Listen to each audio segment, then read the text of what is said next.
episode 72. Now recording. Hello and welcome back to the Block Update podcast. This is a Minecraft podcast with me, Foxy No Tail, and Slack Lizard. I got him right today, Slack. What a good job I know. did. Yeah, you got your name right and my name right. Are you okay? I'm feeling it. I'm feeling it today. I'm ready. Okay, it is episode 72, and as always, I would like to start by reminding you that we are supported by Patreon, and if you enjoy this show, then you can go to patreon.com/the Block Update and help support us like the 44 other patrons have done, including our first top tier patron who has joined Minecraft 2.0 tier, and that tier means we've got to shout out their names at the beginning of every podcast while they're a tier 2 top tier member, which is great because I love shouting out names, and I really like it when they're good names as well, like Fred, Frank, and Anne, and Jane, and John. But I'm not going to shout out any of those names. I'm going to shout out Lactating Monk. Thank you very much for being our first top tier patron member. I'm so happy that I get to shout out your amazing name on the podcast each week. If you want to get your name shouted out, or even if you don't, you just want to become a patron and help support us, you can do by going to patreon.com/the Block Update. The minimum perks you will get are access to our patron only feed, access to the bonus show when we record it, which we do every week, and a Discord role. Now, Slack, we recorded a patron show a bonus show this week, didn't we? Yes. Talking about, glasses. Wow. Yep. And if you want to know why I can't walk anymore, then you should definitely join the patron at the cheapest tier. It's fine, just for a week if you want, and listen to this week's bonus show. Right. Moving on from Patreon and all those amazing things and straight into the feedback. If you guys would like to leave us feedback about the show, this isn't feedback about anything in particular, like that giraffe's got a long neck. It is feedback about, when Slack said this? Well, I think that's how feedback works. So if you'd like to do that, then you can by emailing us at news@theblockupdate.com, filling in the feedback form on our website, which is theblockupdate.com, or joining our Discord. And if you join the Discord, you can have people like Purple Hoser tell you that you spelt it all wrong and that, you shouldn't be, that's a bad idea. It's a good idea because apparently we got a free moderator now, Slack. That's nice. Huh? What we do? I'm so confused. If you're in the Discord and you see people are having good ideas and feedback and things like that, please don't feel the need to correct their spelling mistakes and tell them whether or not you think they're a good idea. Well, you can think, you can, but, don't be awkward about it. Because there has been a couple of times recently where someone's thrown in a good idea and someone has been like, that's a bit dumb. In not so many words. And I just don't think we need that. That's our job. Yes, that's our job. Exactly. We can do that. You can. You can go, I like that idea. Well done, whatever your name is. Or if you want to tell them it's dumb, then get your own podcast. Exactly. Yeah. Get your own feedback and wish list sections on your own Discord. Jeez. Right. Okay. So into the feedback, starting with Purple Hoser, who says, "Hey, Foxy and Slack, I just wanted to let you know the audio quality of this week's live show was superb. Keep up the good work." Well, I don't know how we've managed to change that, or maybe you've got new headphones to listen to it on something different, but it's the same every week. This is every week. Every week. It's exactly the same. Yep. Maybe they turned up their, headset this time and actually heard it. Maybe. The live show is always exactly the same because it just comes straight out of OBS straight to you guys. Or not even through OBS, it's going straight to Discord. The show, the recording that then goes out on YouTube and onto the podcast feed, that gets edited differently every week. Well, it should be the same, but I did fiddle about with that a little bit last week. So maybe that's what you're referring to. But either way, I'm glad you like it. Indeed. Okay. Next up on our feedback, we got Guyver. And they said, Foxy Noodle. Your very real need to do nothing else until you get your idea out sounds like what's called hyper-focusing.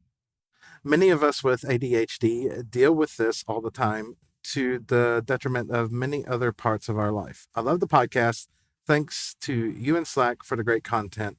Guyver died from starvation while hyper focusing on mining an iron vein.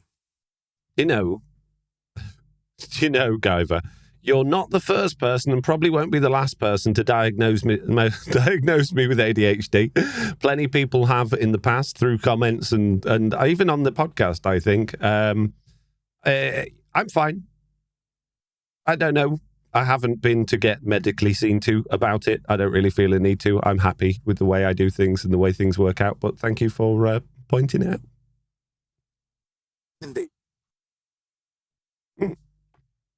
Zenman16 says, "Hey Foxy and Slack, for your keyboard power button woes, you can just change the power options in the control panel and disable sleep and power off buttons. In Windows search bar, type edit power plan and then select the option in the address bar of the window that opens.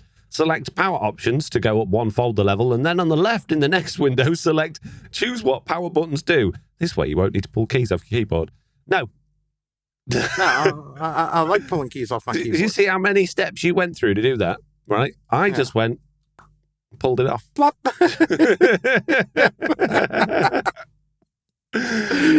Oh, God. All right. We got Zenman16 up again. It says, "Foxy, I totally agree with your comments on the John Wick bulletproof suit. Have you seen the Hacksmith John Wick suit they made? It really gives you an idea of how much it would actually hurt to be shot while wearing a bulletproof suit." No, I haven't, but I can imagine, because a suit, doesn't matter how good the bulletproofing is on the inside, it's still just a suit and it's next to your skin. So, you know, it doesn't matter what you're getting shot with. Even if you got shot by like a little air rifle or something, it's still you're gonna feel it. You're gonna feel it. So, yeah. Okay, right. Oof. Right. The thing is, right, going back to John Wick without any spoilers, apparently people were a bit annoyed about us last week about spoilers. I thought we were pretty good about it, really. But I thought we were pretty good about not giving spoilers. The thing is, right, the things we talked about, if they're not obvious to you, then you've never seen our John Wick. But if you've seen any John Wicks, that should be obvious. But anyway, what was my point? Yeah, I can't remember if it was John Wick 2 or John Wick 3. They went through like this part of the story was, hey, you've taken a lot of damage. You're not feeling too good. Here's all of this like concoction that you can take in order to ward off the pain. I think that was in the first one. Was that in the first one? Whichever. At the end of the day, you go, okay, right, he's taken something. He's not feeling as much pain. He's had a couple of very strong, painkillers. He's all right. He can get on for a bit. They didn't do that in 4. In 4, they were just like, don't need that anymore. Yeah. Just walking off. Yeah. Okay, right. Berenzo says, regarding inventory transferring between worlds, it would be cool to have a new Enderchest style chest that would span worlds. You start a new world, but you wouldn't have that chest immediately. You'd have to gather the resources to make it, but once you have it, you can transfer inventory between worlds. Sorry if this was in the wrong channel. No, it's kind of feedback. I mean, it's a bit feedback / wish listy, but it's relating to things we've said, so it's feedback, so that's fine. I still think it needs to be on and offable. I don't think you should have access to just anything on any world. I think there needs to be a system in place for toggleable between worlds. Yeah, because you might like join a server and people might not want you to have access to other things on that particular server. Maybe you're playing Skyblock or something, and you're playing within the rules. And it's all right. I got all of these beacons from this other world. Don't worry about it, guys. No. Next up, we got Marabella Jade. That just because a movie didn't do well in theaters doesn't make it trash. Many beautiful and wonderful movies underperform in the box office, and many truly trash movies rake in the money. If everything were judged on how much money they made, this world would be a very sad and trashy world. There, you said it. I gave you an out last week about if you really wanted my feedback. No, I appreciate your feedback. I did respond to this actually in the Discord previously, but I'm going to respond to it again. Jade obviously very, very offended by the fact that I call robots a trash movie. Really? Clearly. But it doesn't matter how much money it made. Absolutely not. It really doesn't matter how much money it made. It's about how it was received. Right. Okay. And here's my example. Okay. Let's say somebody that's not a kid, because that wouldn't work, but let's say somebody drew a picture And everybody thought, that's not a very good picture. It's a trash picture, right? But then let's say somebody drew a picture and it was amazing and everybody liked it. It's a good picture. Doesn't matter whether that picture's been sold or made any money or not. That's totally inconsequential. But if nobody liked it, it's trash. It's no good, okay? A lot of people liked robots, but it got a bad Metacritic score and it got an even worse public score. So it wasn't well received. It didn't become particularly popular. It wasn't a hit film. It's not regarded as a classic. It's not the sort of thing you see on reruns, repeats, or at Christmas. It just didn't perform. Regardless of finances, it just didn't work. So as I say again, I liked it. I've seen it lots and lots of times, but it's still not a good movie if you go with the populace, okay? No, I haven't watched that movie, but two of my favorite movies of all times are considered to be two of the worst movies ever made. Great. Which is, one of them is The Postman, which I'm pretty sure was up there as like #1 on Rotten Tomatoes of like worst movie ever made. And the other one was Waterworld. And I love both of those movies. I loved Waterworld. How can that? No, there's no way that was a bad movie. Oh, it was a tank. Really? It tanked majorly. They lost so much money on Waterworld. Yep. Wow. No, but it cost that was the world's most expensive film that was ever made at that time, though, wasn't it? So yeah, because they consumed like the world's supply of steel. Just before we crack on, you're now making an awful lot of wind noise, Slack. There's is your aircon just kicked up a notch, or is your microphone not pointing in the right direction? It's storming. Oh, is that what it is? Yeah, it's raining. It's gone again now. Outside. It just came on really thick while you were talking, but it's gone again. It's fine. Good talk weather. Thank you. Yeah. Good. Storming's going to affect the power, which is going to affect everything. And yep, it's nice. Thanks. Good. Right, is it you or me next? No, it's me, isn't it? It's you. Tiny Raccoon says, Bane of arthropods doesn't just hurt spiders, it also damages beans. Beans? Damages beans, Slack. Beans, potatoes, carrots, peas, the lot. All the vegetables. No, bees, silverfish, crucially endermites. That's why I suggested the Enderman. The creeper was just an added extra. Thanks for the pot, your loyal blockhead, Tiny Raccoon. So I've just said it hurts beans and thanks for the pot. I'm not sure that quite saying the right things here, Slack.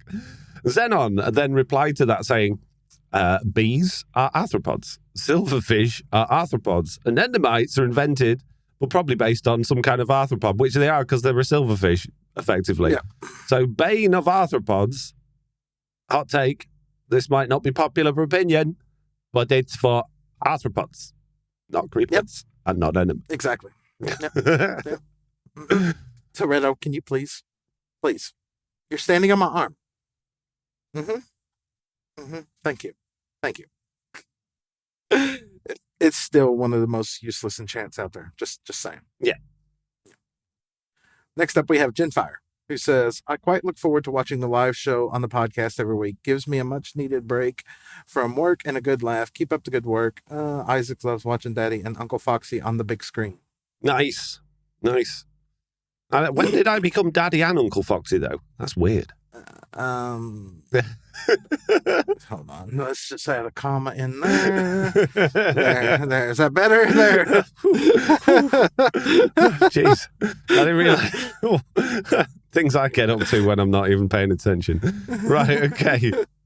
Lactating Monk is in with the feedback saying, I just wanted to say I've really been enjoying the podcast. I've only recently started listening, but I liked it enough to become a Minecraft 2.0 supporter and boosted the Discord for the podcast. Thanks. Lactating Monk drowned while practicing deep meditation in what used to be an empty pool. Oof. Thank you very much, Lactating Monk, and thank you for boosting the podcast as well.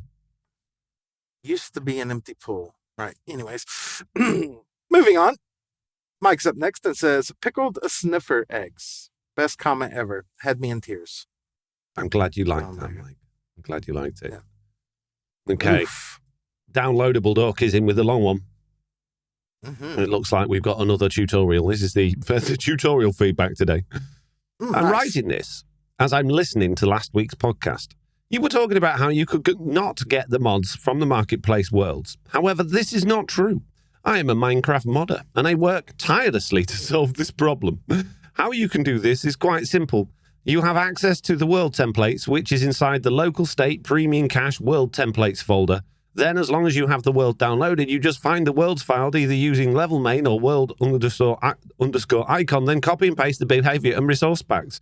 But make sure you don't remove them from the folders because the world will not have the mod. And while I enjoy playing with some mods that I've purchased from the marketplace in my private server, this is also fun to play around with the worlds that the creators have made. And as a future partner of Microsoft, I've been really lazy at signing up. I can tell you, those worlds take a ton of effort to create. Well, downloadable duck. As a current partner of Microsoft, yeah, you're right. However, if you play on a device that doesn't have access to those folders, which even on Android and iOS, they're starting to block that on a lot of phones now, then you can't. And that's where the majority of the marketplace purchases are coming from. That's fine if you can access those folders. Maybe you've jailbroken your phone. Maybe you've rooted your Android device. Maybe you've got a PC. Who knows? But for the majority of people, they don't have access to those folders, buddy. Sorry. JenFire. So, seeing as you've now mentioned a giraffe neck being long, how do we know we can't see it on a podcast? Just trust me. It's very long, giraffe neck. Trust me. And that's it. That's the end of the feedback, Slack. Oh, geez. Which takes us, can you believe it, into the news. And what a week's worth of news we've got for you this week. Oh, man. I'm going to kick back and take a nap while you're reading all this, okay? Jeez, where do we start, Slack? Which piece of news should I start on? Let me have a look through the list of many, many, many news. And one. Okay. There's 17 changelogs, 4 new stable releases of the game, 3 off, new Minecraft spin-off games. They've Mojang have done a ton of announcements. Where do I start? The first category under news. Oh, okay. All right. In that case, we'll start with this tweet from Minecraft that says, "It's been a busy time along the trails and tails," and they put a graphic on the screen that shows 62.5 million cherry planks have been acquired, 4 million hanging signs have been acquired, 4.5 million decorated pots have been acquired, 2.5 million chiseled bookshelves have been acquired. Apparently not very popular, those. 9.3 million sniffer seeds have been acquired, and 35 million armor pieces have been trimmed, which is pretty good going, really. I would say from that people are not particularly interested in the chiseled bookshelves, the hanging signs, or the pots, as opposed to chopping down cherry trees, trimming their armor, and having 9.3 million sniffer seeds acquired means a lot of people. I wonder how many sniffer eggs that is. I don't know. And these analytics are probably tied to just Java Edition too, right? No, these will be from Bedrock. These will be from... Really? I would imagine so, yeah. The Bedrock records everything, doesn't it? Whereas Java Edition is... I think they do have a bit of telemetry now because we keep reading that in the changelog. So there's certain things, but no, I pretty... Maybe it's both, but yeah, I know Bedrock Edition sends everything. Everything you do. So probably Why both. don't they give us access to that stuff? I'm just asking for a friend. Because that would be too convenient, Slack. Be too convenient. Details. Okay, right. The next piece of news is that's it for the news. There is nothing. We have no changelogs, no announcements, no new games, no interesting tweets. Nope.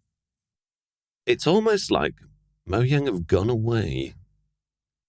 Like they're taking a week off. Now, it's funny that because somebody, obviously as a Minecraft marketplace partner, just to say that again, I'm a Minecraft marketplace partner, would you believe? I needed to get in touch with Mojang today, actually, and I did. And they responded back pretty quickly. But I also talked to a couple of other partners relatively regularly, and they said that they've gone away for a week. And I said, why? And they said, don't know. So I don't know if they've gone on some sort of training thing. They're just having a holiday. I don't know.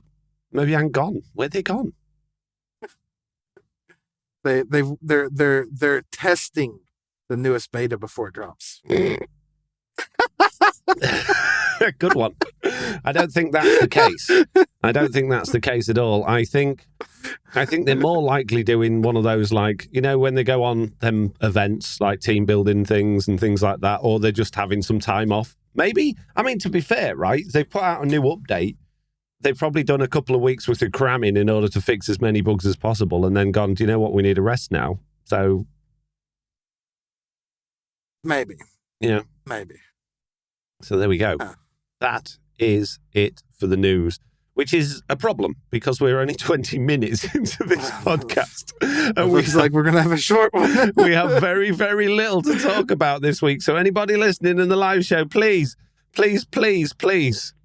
send many questions because, we don't know. Yeah. Okay, right. The next section of this podcast, a brand new one, it's called the Bugdate. Would you believe it or not, Slack? New. We've had it from the beginning. Oh, have we? Oh, okay. Right. It's not new. It's the same Bugdate we've always had. So, have you got any bugs, Slack? With 1.20 in Truly Bedrock, I have a bubble column near my Nether portal and my main base entrance.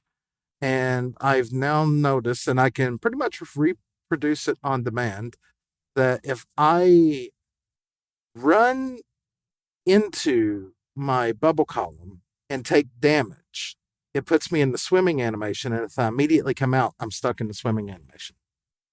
Like I'm one block tall, I'm laying down, I'm swimming, I can swim all over the place. I can't jump to get out of it. The only way I can get out of it is to either fall down a block or like go upstairs or hit a carpet or something like that to get my character to come out of it. It's actually interesting because you can do the whole one tunnel mining thing, but you know how by default, if you go to do that, your character will stand up. Like if you go under the trapdoor and you go into the one high crawling animation. No, this is the swimming animation, and you can get stuck in it and stay in. And it's become really annoying, and maybe it's just because I have the bubble column right there at my base that it's become annoying, because I constantly have to like hit a carpet or something like that to stand back up because you can't jump out of it. Your hitbox, your aiming's all wrong. You can't open chests or anything. It's very broken. Very much so. So, are you actually stood up, or is it just the animation's locked in? Can you jump and crouch and things? No. I'm stuck in swimming animation. It's actually at the beginning of the video that just went out today on my channel. It's the first few seconds of it. It's so annoying. All you have to do is take damage as you go into swimming, and you come right out of the bubble column, and you're stuck in the swimming animation. Is this on Truly Bedrock? Yep. Oh, okay. So obviously they've been doing a lot of work with sneaking and swimming and stuff like that in the experimental things. So maybe there's they haven't quite experimentalized everything, and there's a bit of code's been leaked through into the main game because that's weird. It only seems to work though if I take damage like at the same time that I'm swimming. So like I swim over a magma cube and I take damage, and then I come out of the water.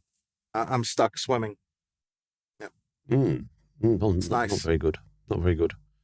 What about you? You got any bugs this week? Yeah, I got loads. Because I played loads of Minecraft again this week, Slack, so I'm just riddled with bugs. I got that one where the thing happens sometimes, and there's the other one where it makes you do the thing, and that's quite annoying. No, not that one, not the thing. Yeah. You mean the thing that affects the thing that they thought affected the other thing? No, I forgot about that one. No, that one as well. Oh, okay. Yeah. Yeah. And me as John has a bug that says leads disappearing, particularly those tied to allays, and they've given us a bug report number. This is good news. And it says mobs and entities can despawn randomly, which is not what you said there, me as John. You've given us a bug number to a different bug, my friend.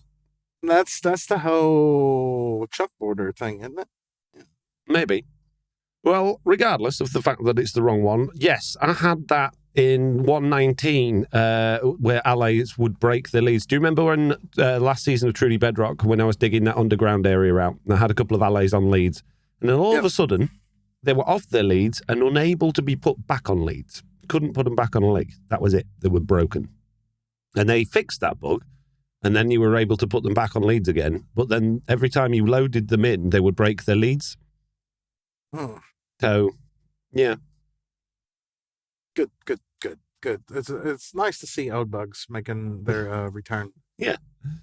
That's it for the Bugdate. Jeez. It's just like a bonus show length podcast this week. Jeez, we need to think of something interesting to talk about. While you think of something interesting to talk about, Slack, I'm going to remind people that if you've got a bug and you want to tell us about it, you can do by emailing us at news@theblockupdate.com, filling out the feedback form, or joining the Discord. And then, Slack, what I'm going to do, I hope you've got your tip of the week ready, because Pirate Danny has a tip of the week for us this week. And it says, Pick Block, which is the ability to summon a block held in the inventory just by looking at a place block and pressing a button, is available on consoles. Pick Block on consoles does not have a keybind set by default. To set a keybind, access the settings under controls. There will be a side screen just for controllers. Right at the bottom, you can select Pick Block and set it to whatever button you desire.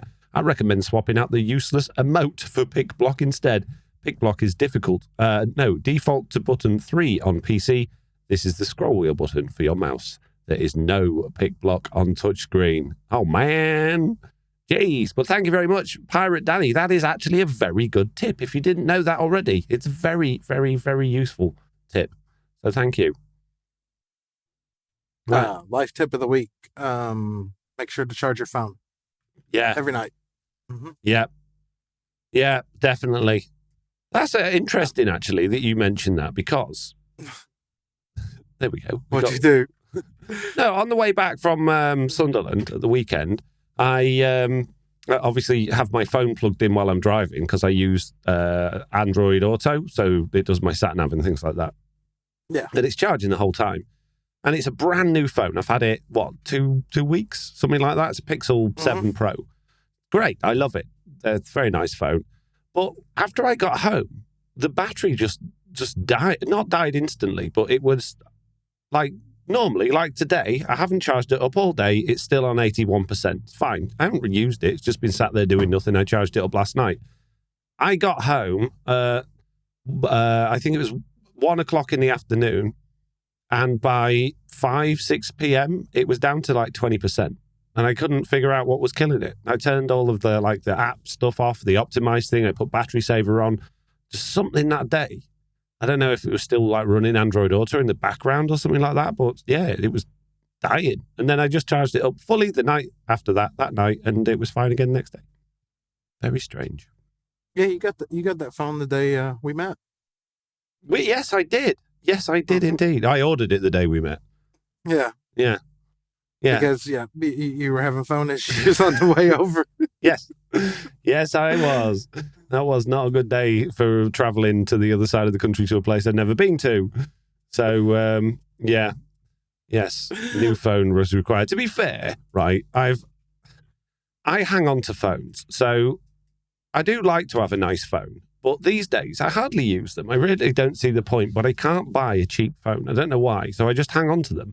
So I had my Pixel 2 XL, and I loved it. But I put a big hole in the screen, dropping it on the table leg, and it was right in the center of the screen. So I kept it for 2 years. And because Pixels were new, relatively new, and particularly in the UK, not particularly popular, there was nowhere you could go to get a replacement screen. I called around loads of different companies. You couldn't get one, so I was like, okay, right, I'll buy the next Pixel phone that was out at the time, which was the Pixel 4 XL. And I loved that.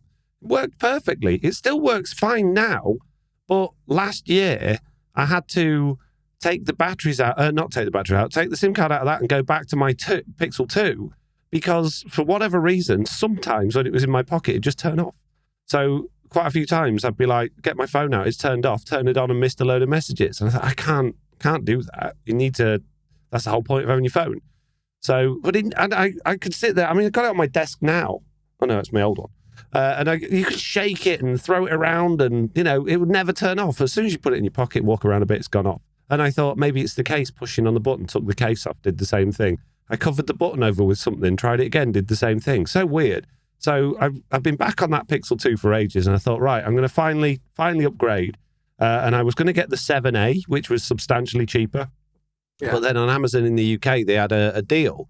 It should have been £850, but they were doing it for just over 600, which was like 50 quid more than the 7A. So I'll buy the Pro. And I'm glad I did, because now I've got a phone that's more powerful than I need, because all I do is go on Discord on it and reply to messages. Oh, but he's got a very nice camera. So did my other one. Yep. Jeez. Okay. Right, there we go, Slack. You see what I did there? Give us an extra 5 minutes worth of amazing content there before we move on to the next section, which is a section we can spend some time in, which is the moon list. The moon list. The moon list.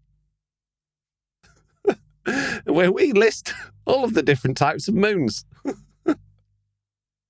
Something we've been doing every week for a long time. Do you want to start, Slack? Start at the top of the list. Start reading out the different types of moons. The full moon. Experience it once a month. Jeez. Yeah, that's the one on top today. Yeah. Okay, fair enough. Right, forget the moon list. We do that too regularly. Let's start something new and do a wish list instead, should we? Okay, wish list. Okay, you've got a wish this week, I can see. I do. Oh yeah. It'd be nice if, this week on Truly Bedrock, I was working on my Nether tunnel, and I was crafting up quite a bit of red nether brick and deep slate and stuff. It'd be nice if, with using the stone cutter, if you could click this and be like, I want to turn my whole inventory or this many into that without dragging one up crafting, because that is so annoying. Or what you can do is just hold shift and keep clicking on the one you want, and they go in automatically. Not talking to you. Sorry, bud. Not Sorry. talking to you. No. Your wish has been granted. You're welcome. That does not work. Minecraft, I need you to load. It does. I've been. If that didn't work, I wouldn't use the stone cutter. If I had to drag it's like trading with village. Anything that you're doing that requires clicking on, you don't have to put the item in the slot. You just click the thing you want and hold shift. No, I'm not listening. No. I want 1 million bookshelves from the villagers. Just click the bookshelf button, hold shift. No. I'm not loading up the game to test this right now. No. Well, while you load up the game to test that, I'm going to start reading our feedback. And I'm going to reorder this because there's a very, very, very, very long one, followed by, short one, followed by a very, very long one. So I'm going to do the long one first. Okay? Mm-hmm. And this is by Zenman16, who says, not sure if anyone suggested this before, but I would like copper/redstone wires. Copper/redstone wires could be used to pass power over solid blocks without powering the block itself.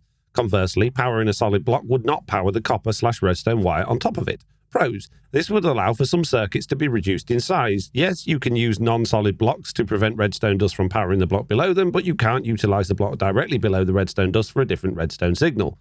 Copper/redstone wires would be waterproof for building underwater or in areas where water spills may be likely. I don't feel this would be much of an issue since the other redstone components are waterloggable and they don't wash away with water spills. Cons: cost more resources and a little bit more complicated to make. Recipe ideas: 3 copper ingots plus 3 bamboo, since bamboo is hollow and could act as your insulation layer, equals 3 copper wires. 3 redstone dust plus 3 bamboo is 3 redstone wires. 3 copper ingots plus 3 redstone dust plus 3 bamboo equals 3 redstone wires. The dust for the wire, oh my goodness. I get the point there, Zenman. The thing with redstone is if they wanted it to be able to work next to another redstone line, they would have added in bluestone, which was in the April Fool's update many years ago. And they had 2 completely different redstone signals. You could have a blue wire and a red wire. They both interacted with all of the components like they would before, but you could run them side by side and they wouldn't touch. It's kind of a little bit like slime and honey blocks, how when they first added them in, they would stick together as if they were the same block, but then Mumbo Jumbo complained. And then they separated them, and now we can have amazing contraptions with the slime and honey blocks. I feel like they don't want this. I feel like they want to keep redstone as simple as possible for how complicated it is, and they don't care about the size of your contraptions because you're playing in an infinitely sized world. I admit I can see a lot of benefits from this. It sounds like there's a lot of good things in there, but I don't know if it's a good idea for the vanilla game. What do you think, Slack? It sounds heavily modded. It does. I would be more likely to approve sticky redstone before this. Oh wow, jeez, you really hate it. Have you loaded the game? Doesn't work. Yes, it does. No, it doesn't. It does. No, it doesn't. If I open the stonecutter interface, there's nothing on the left side until I drag up a stack into the thing, and then I can't even shift click it. It doesn't do nothing. No. Maybe I was wrong. It works with villagers. Yeah, it works great with villagers, but not the stonecutter. No. So what we need then for the stonecutter is a recipe book, the same as we got with the crafting table, so that we can just click what we want. We go. Yes. Yeah. Okay. Yes. I'll have that as a good idea. Jeez. Could have sworn that was the thing. I don't remember struggling with a stonecutter, but then I don't play with a stonecutter very often. So. No, you intentionally like to be like, I'm going to craft up these slabs. And people are like, use a stonecutter. And you're like, why? It's a waste of time. It's the same price for slabs. It's only more expensive for stairs. Jeez. Okay, Slack, the next wish, please. Victim says, I wish for enchanting tables to not be random. It is no fun spending hours enchanting, disenchanting, and grinding for experience just to get the enchantments you want. Perhaps you could learn enchantments in a similar way as in Skyrim. You know what, Victim? There's this thing out there called librarians, and they will give you the books that you want.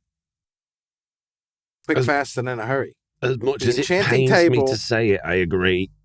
The enchanting table is random because you could spend a few levels and potentially get something good, or you could spend a lot of levels and trading with villagers and get exactly what you want. So I'm gonna say this is no on the good idea, Ben. Sorry. Yeah, I totally agree with you. To be fair, it does feel like the enchantment table is totally pointless at this point, which is a shame. Because it used to be the go-to thing to go to, and it was a challenge, especially like in the real good old days when all of the enchantments were in that galactic text, so you didn't know what you were going to get. And the fact that it's still like you might get an extra one, but this is the one you're going to get. It's fun. I like that, but it is for a serious player. You just like, what's the point? What's the point? It's for the earliest of early days when you don't have loads of villagers and you just need something quick. Yeah, because once you get your villagers set up, you really don't come back to it unless you're just wanting to gamble with something. And I mean, most of the time you can get decent ones. If I need just a random pick, I'll just trade one from a villager. Yeah. It is such a shame because it was an integral part of the game. It's another thing that villagers have killed off. I still don't agree with villagers. I think they're way too OP. They're way too OP. I think they need some serious work. Like what we said before about, you remember when we said if they all started at level 1, like each book they had was level 1, and the more you traded it, the more the book level would go up, even something like that. I just think you can get them on day 1 and just get everything. They're just way too OP. I would argue the most OP thing with them, and some people would probably disagree with me on this, is the ability to get diamonds from them. Diamond gear. Yeah, that shouldn't be a thing. And I also think they shouldn't have trades that give you emeralds back because it's way too easy, like doing the bookcase trade or something like that. I think that you should be able to spend emeralds, but I don't think you should be able to get emeralds back. I think your emerald should be farmed through other means, and then that actually makes the things they're valuable. Yeah. Because to get emeralds back from them, especially with either using the zombie spawner or using trades, conversion of zombies to villagers, no, it's way too easy to get emeralds from them. Yeah, Way too easy. Not a challenge. Okay, right. Next. Is it me or you next? It is you. Okay. Is it Eye of the Night? Yep. Right. In that case, I'm going to read Tiny Raccoons because it's very, very long. Tiny Raccoon says, "Hi, Block Update crew. The interesting wish list today, expanding the more weapons idea." I'm going to stop you there, Tiny Raccoon. We have been through this many times before. If we're going to have more weapons, it is coming as a whole update that overhauls all of the weapons. I don't just want one at a time. I'm sorry. But I'll continue. Lances. Remember last week we had spears, Slack. Yep. Mm-hmm. Yep. People haven't got the hint. These would do 10 to 17 damage on a horse, increasing with speed. 0 to 5 blocks a second equals 10 damage. A lot of maths there. They would also do lots of knockback and have a slow cooldown, say 5 seconds, and would only do 5 damage when on the ground. They could be crafted with an iron nugget, iron ingot, and a block that in that order down the center of the crafting table, and could be enchanted with mending and breaking, impaling, and maybe looting and knockback. Thanks, Tiny Raccoon. No. To be fair, to give this some time and some thought, it would be nice if that would give horses a reason to exist, joust in arenas, things like that. But no. For survival players, totally pointless. It's great for people that like PvP. I suppose you could go running through a field of mobs if you ever saw that many mobs at once and go stick them on the end of your lance. But what about if I use it on camel? No, you can't use it on camel. Why not? For horses. It's a lance. No, it's for horses. No. Then definitely no. if you're not including my camel in this, no. Can't have Alan. No. Well, sorry. Then we can't have lances. I veto. No. Lance plus dash. Oh, right. Eye of the Night is up next. It says, we have cheese, different meats, and bread. Why no sandwiches? What cheese do we have in the game? I am really confused. I think they're talking about the previous wishes that went into the wish list. I don't know. Or maybe they're confused. Maybe they do think we've got cheese in the game. Maybe every time they get a sponge block, they're just thinking, "Oh, cheese." Why is this wet cheese in the Ocean Monument? Yeah, if you're using the texture pack made by Fearless, don't. Okay, I'm just saying. Every block in the game is not cheese related. Cheese. Yeah, Eye of the Night. First, we don't have cheese. Second of all, because we've already got too much food. That's why. Okay. That's pointless. Right. Cheese. No. Why do you have to have cheese to have a sandwich? Sandwiches can have anything in them. Literally anything. The best sandwiches are like you. Okay, so we used to do this when we was kids. Every Sunday, my mum would do us a Sunday roast. And then on the Monday, she would make the leftovers of that into a curry. And then the Tuesday, we would have the leftovers of that as Sunday dinner curry sandwiches. They were amazing. You just get the Sunday dinner curry, which was all stodgy and like hard. And it was like sandwich filling. You just put it in sandwich. Oh, it's amazing. So good. So yeah, you don't need cheese to have sandwich. Or meat, to be fair. But, you know, what's the point in having a sandwich if you haven't got meat in it unless it's jam or honey or lemon curd, actually, or egg. What about peanut butter jelly time? If I like peanut butter, I'd agree. I love the smell of that. Can't stand the taste of it. Sorry. Well, I mean, you all have peanut butter jam time. It's just not the same. No, it's not. It's not the same. Okay, M2 Lansky is up next, who says, adding to your idea, what if enchants require some sort of catalyst that makes you get the enchant you want and the minerals to represent the level of enchantment being coal 1, iron 2, lapis lazuli 3, diamond 4, netherite scrap 5. Added to that, you could choose how many levels you want to spend to get a chance to get multiple enchantments at once. You could use up to 9 levels to get the chance to get maximum 3 enchantments at the level of the mineral you use to get the primary enchant, with the exception of mending 1 and breaking 3, riptide 3, and those who do not have the level of the mineral used.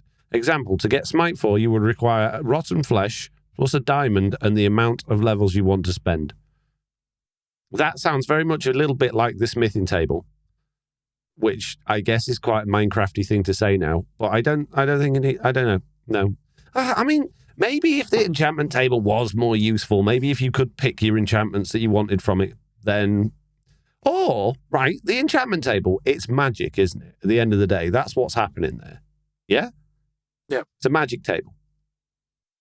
Yeah. What if they added, we've talked about this before, it's in the good ideas bin, magic to the game. And then maybe you could get a magic stat, and the more better at magic you got, the more the enchantment table would give you better things. Or like you could like luck? or you could learn and, well, not necessarily luck, but like you could learn an enchantment. Like you're a magician now, so you, or a witch or a warlock or whatever, and you can learn an enchantment. So you could go to the enchantment table and actually enchant the thing you've learned.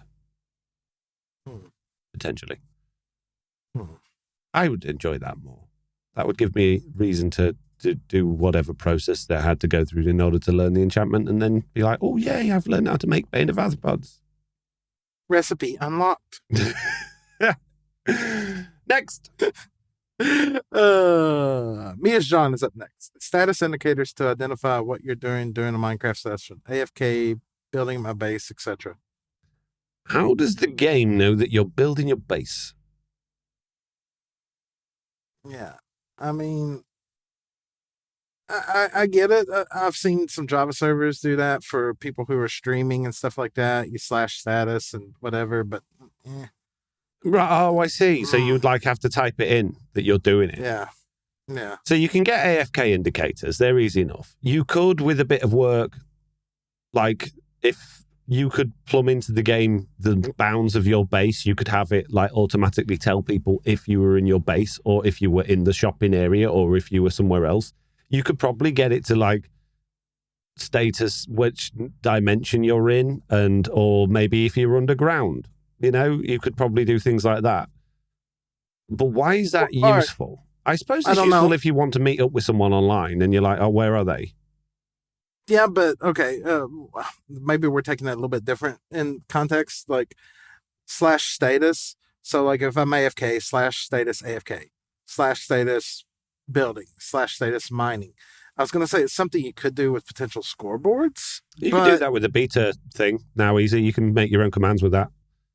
Yeah, but that would still require the player to interact. So I kind of like what you were talking about too, but I don't know. Yeah, I'd prefer it to be automatic. I just don't, I wouldn't do it. There's no way I would be like, oh, I'm going to put in that I'm AFK. Well, I suppose maybe I would for AFK, but I wouldn't like I'm building or I'm doing this or I'm doing that.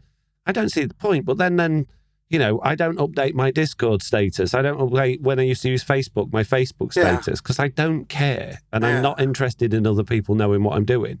So I guess a lot of people do like doing that. Otherwise, those things wouldn't exist. But for me, I can't see past the what's the point. Yeah, I can't either. Sorry. It'd be nice, but I think it'd be a feature that only a couple people would use. Yeah, I might, when the beta system gets a bit more better and less janky, I might throw that in as an add-on and see if people like it or not, because it would be a really easy to do, ridiculously easy. Well, how would it show up though? Would you have it on like the pause menu, like, you know, where you've got death counter, hours counter, stuff like that? Would you have, because that can only do numbers, but then you can interpret numbers as text.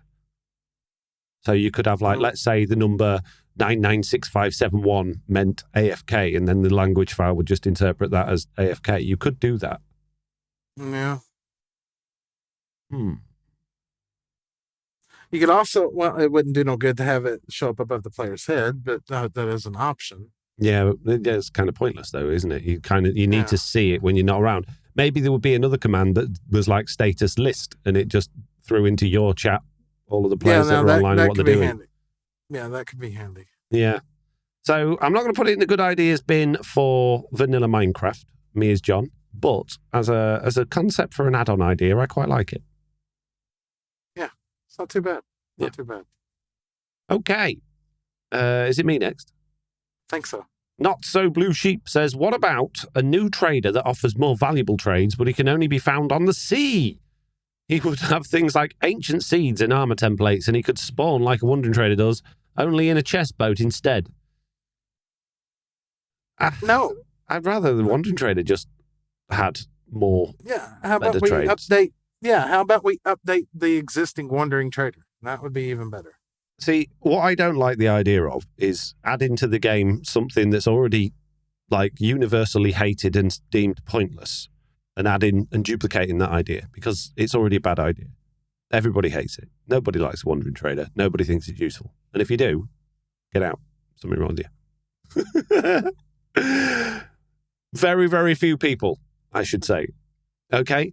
I do like the idea of more. I'd love the idea that there was more things to interact with in the world, more mobs, more things, more events, more structures, because I keep talking about this, like the whole Zelda thing. Yeah, it'd be great if there was another wandering trader out there that you found in the sea that would unlock certain things that you couldn't get elsewhere.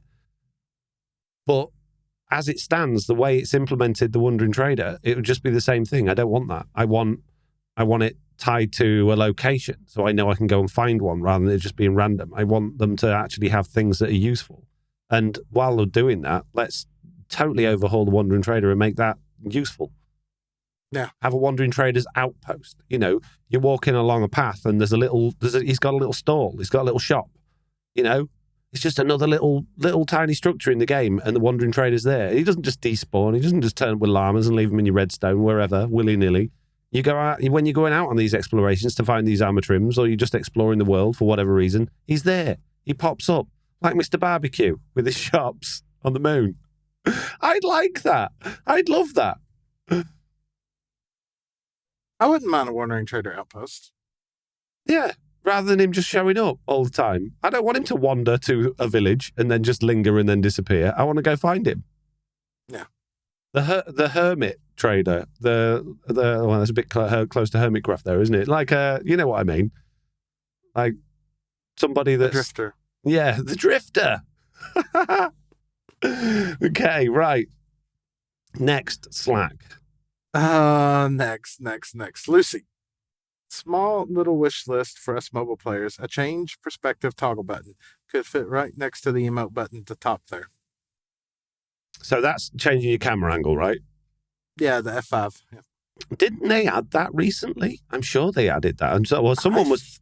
It might be on a different one of the mobile control screens, because I was saying not long ago that the emotes are totally pointless because, you know, you have to pay for them, and the most people that pay for them are people playing a mobile, and they can't even see themselves do it. And then I got a load of feedback. Oh no, actually, Foxy No Tail, you can. There's a button. So maybe you need to just you need to let go of the past, Lucy, and embrace the other mobile control scheme, because clearly that's the one they're trying to push everybody towards, because clearly they need us to be on that hopefully for offhand, I'm assuming. Yeah, hopefully. It is better. It's got buttons for things. It's better. Okay. Downloadable Duck is here saying, hi, Foxy, Noddle, and Salt. Who's Noddle? Who's Salt? This is probably the stupidest thing you'll ever hear. I don't know why I'm sharing this, but this idea is hilarious, and I will get a lot of laughs from people listening to this podcast. Wow. Okay. First rule of doing anything is don't assume you're going to get a lot of laughs from people. Hope that you will, and be grateful and thankful when you do, when it's planned. But unless you're a stand-up comedian that's been doing this a long time and knows their audience, you don't know what people think. People are wildly different. A lot of people don't assume that it's going to be funny. Wait for the reaction. Am I right with that, Slack? Yep. Yeah. Okay. Anyway, sorry, downloadable Duck. Here's your idea. Mineable animals. If you hit an animal with a pickaxe, it will freeze and the mining cracks would appear. When you mine it, it would drop itself. For example, if you mined a pig, it would drop a pocket pig that you could pick up and place. However, unless you mine it with Silk Touch, its AI would be removed and it would just stand there frozen. I guess this would be a good way to move animals around, but still absolutely ridiculous. Please say this is the stupidest thing you've ever heard. I have 10 books writing on this. I'm really sorry, downloadable, but this is some cold hard truths for you now. I didn't find it particularly funny or ridiculous. You lost your $10, bud. Sorry. Yeah, not funny, not ridiculous. They've kind of already got something like that on Java where you can pick up villagers. Oh, really? It's modded. Yeah, I know. What is it? The one that Iskal does. Oh, that Vault Runners thing or whatever it is. Yeah, he can pick up villagers and stuff. I don't know how it works, but that feels heavily modded. So I would straight up pass on, say no, hard no to be on the wish list. No. I don't like the idea that mobs are mineable. If I hit something with my pickaxe, I want it to die. Yeah. I don't want to mine a creeper getting ready to explode and go place it in your base. You know, no. What I would like, and one of the things I wanted to add on to that marketplace map that I was working on, that I stopped working on, is the ability to just like pick things up and hold them above your head, like sheep and pigs and stuff like that, and carry them around that way. I think that would be really good fun. I think you should be able to pick up other players and all sorts. I would have that in the game. I know a lot of people would say no, that's not allowed, but I would add that to the wish list. Just being able to pick things up. Why not? Picking Leads are things useless. up, yes. Leads are all right if you want to pull things more than one at a time, right? If you just go, oh, there's pig, quick, grab it. My pig. Just put it under your arm. Yep. Okay. Right, moving on. Sorry, downloadable duck. Yeah.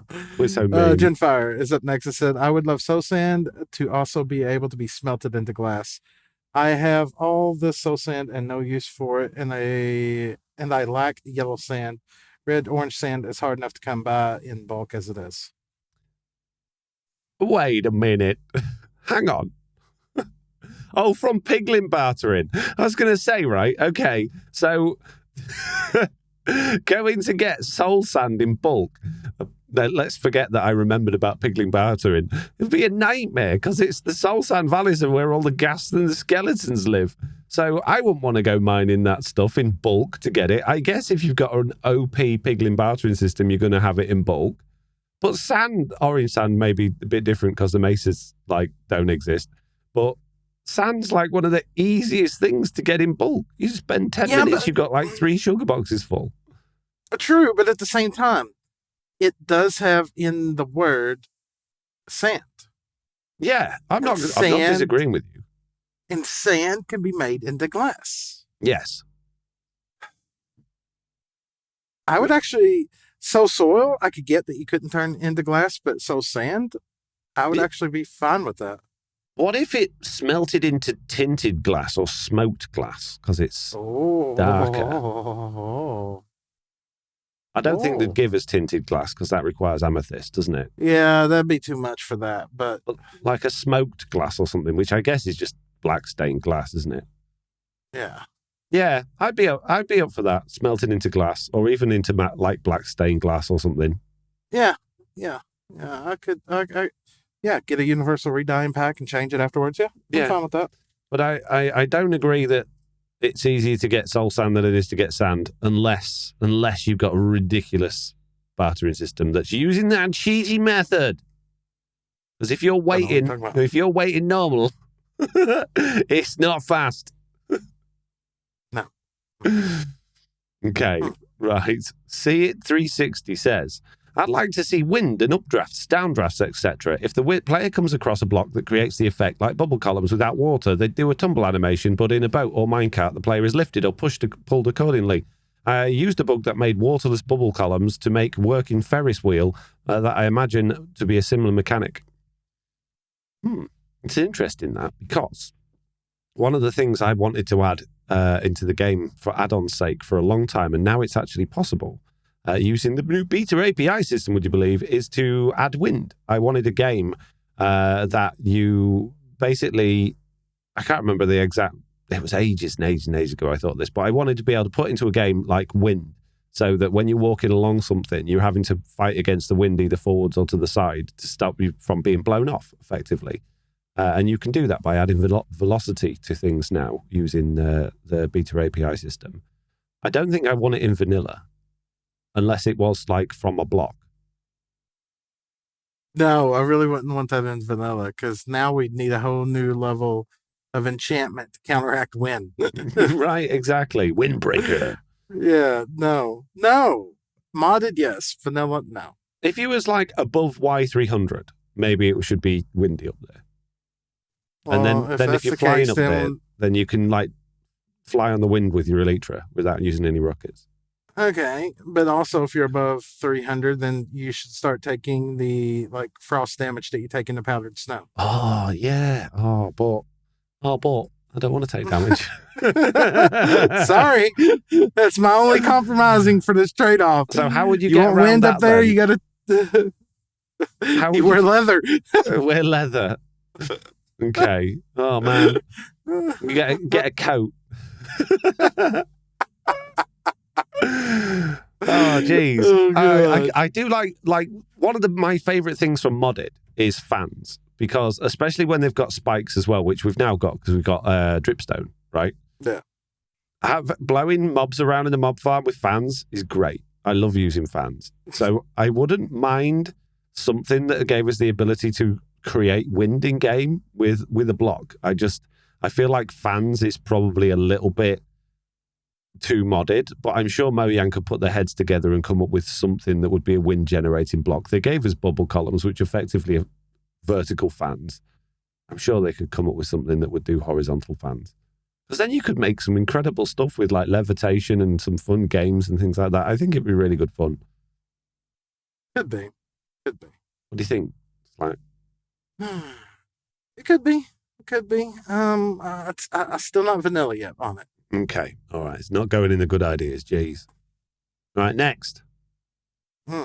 SlickPerson says Nether portals dropped when a ghast is killed. Red in color. There are some. Nether pearls. Sorry, dropped when a ghast is killed. Red in color. They are similar to Enderpearls, except instead of hurting you when you teleport, you get set on fire. Right. What are they for? Yeah, what's the point of them? What do we do with them other than get set on fire? See, yeah. I suppose you use them for the same reason you use Enderpearls, but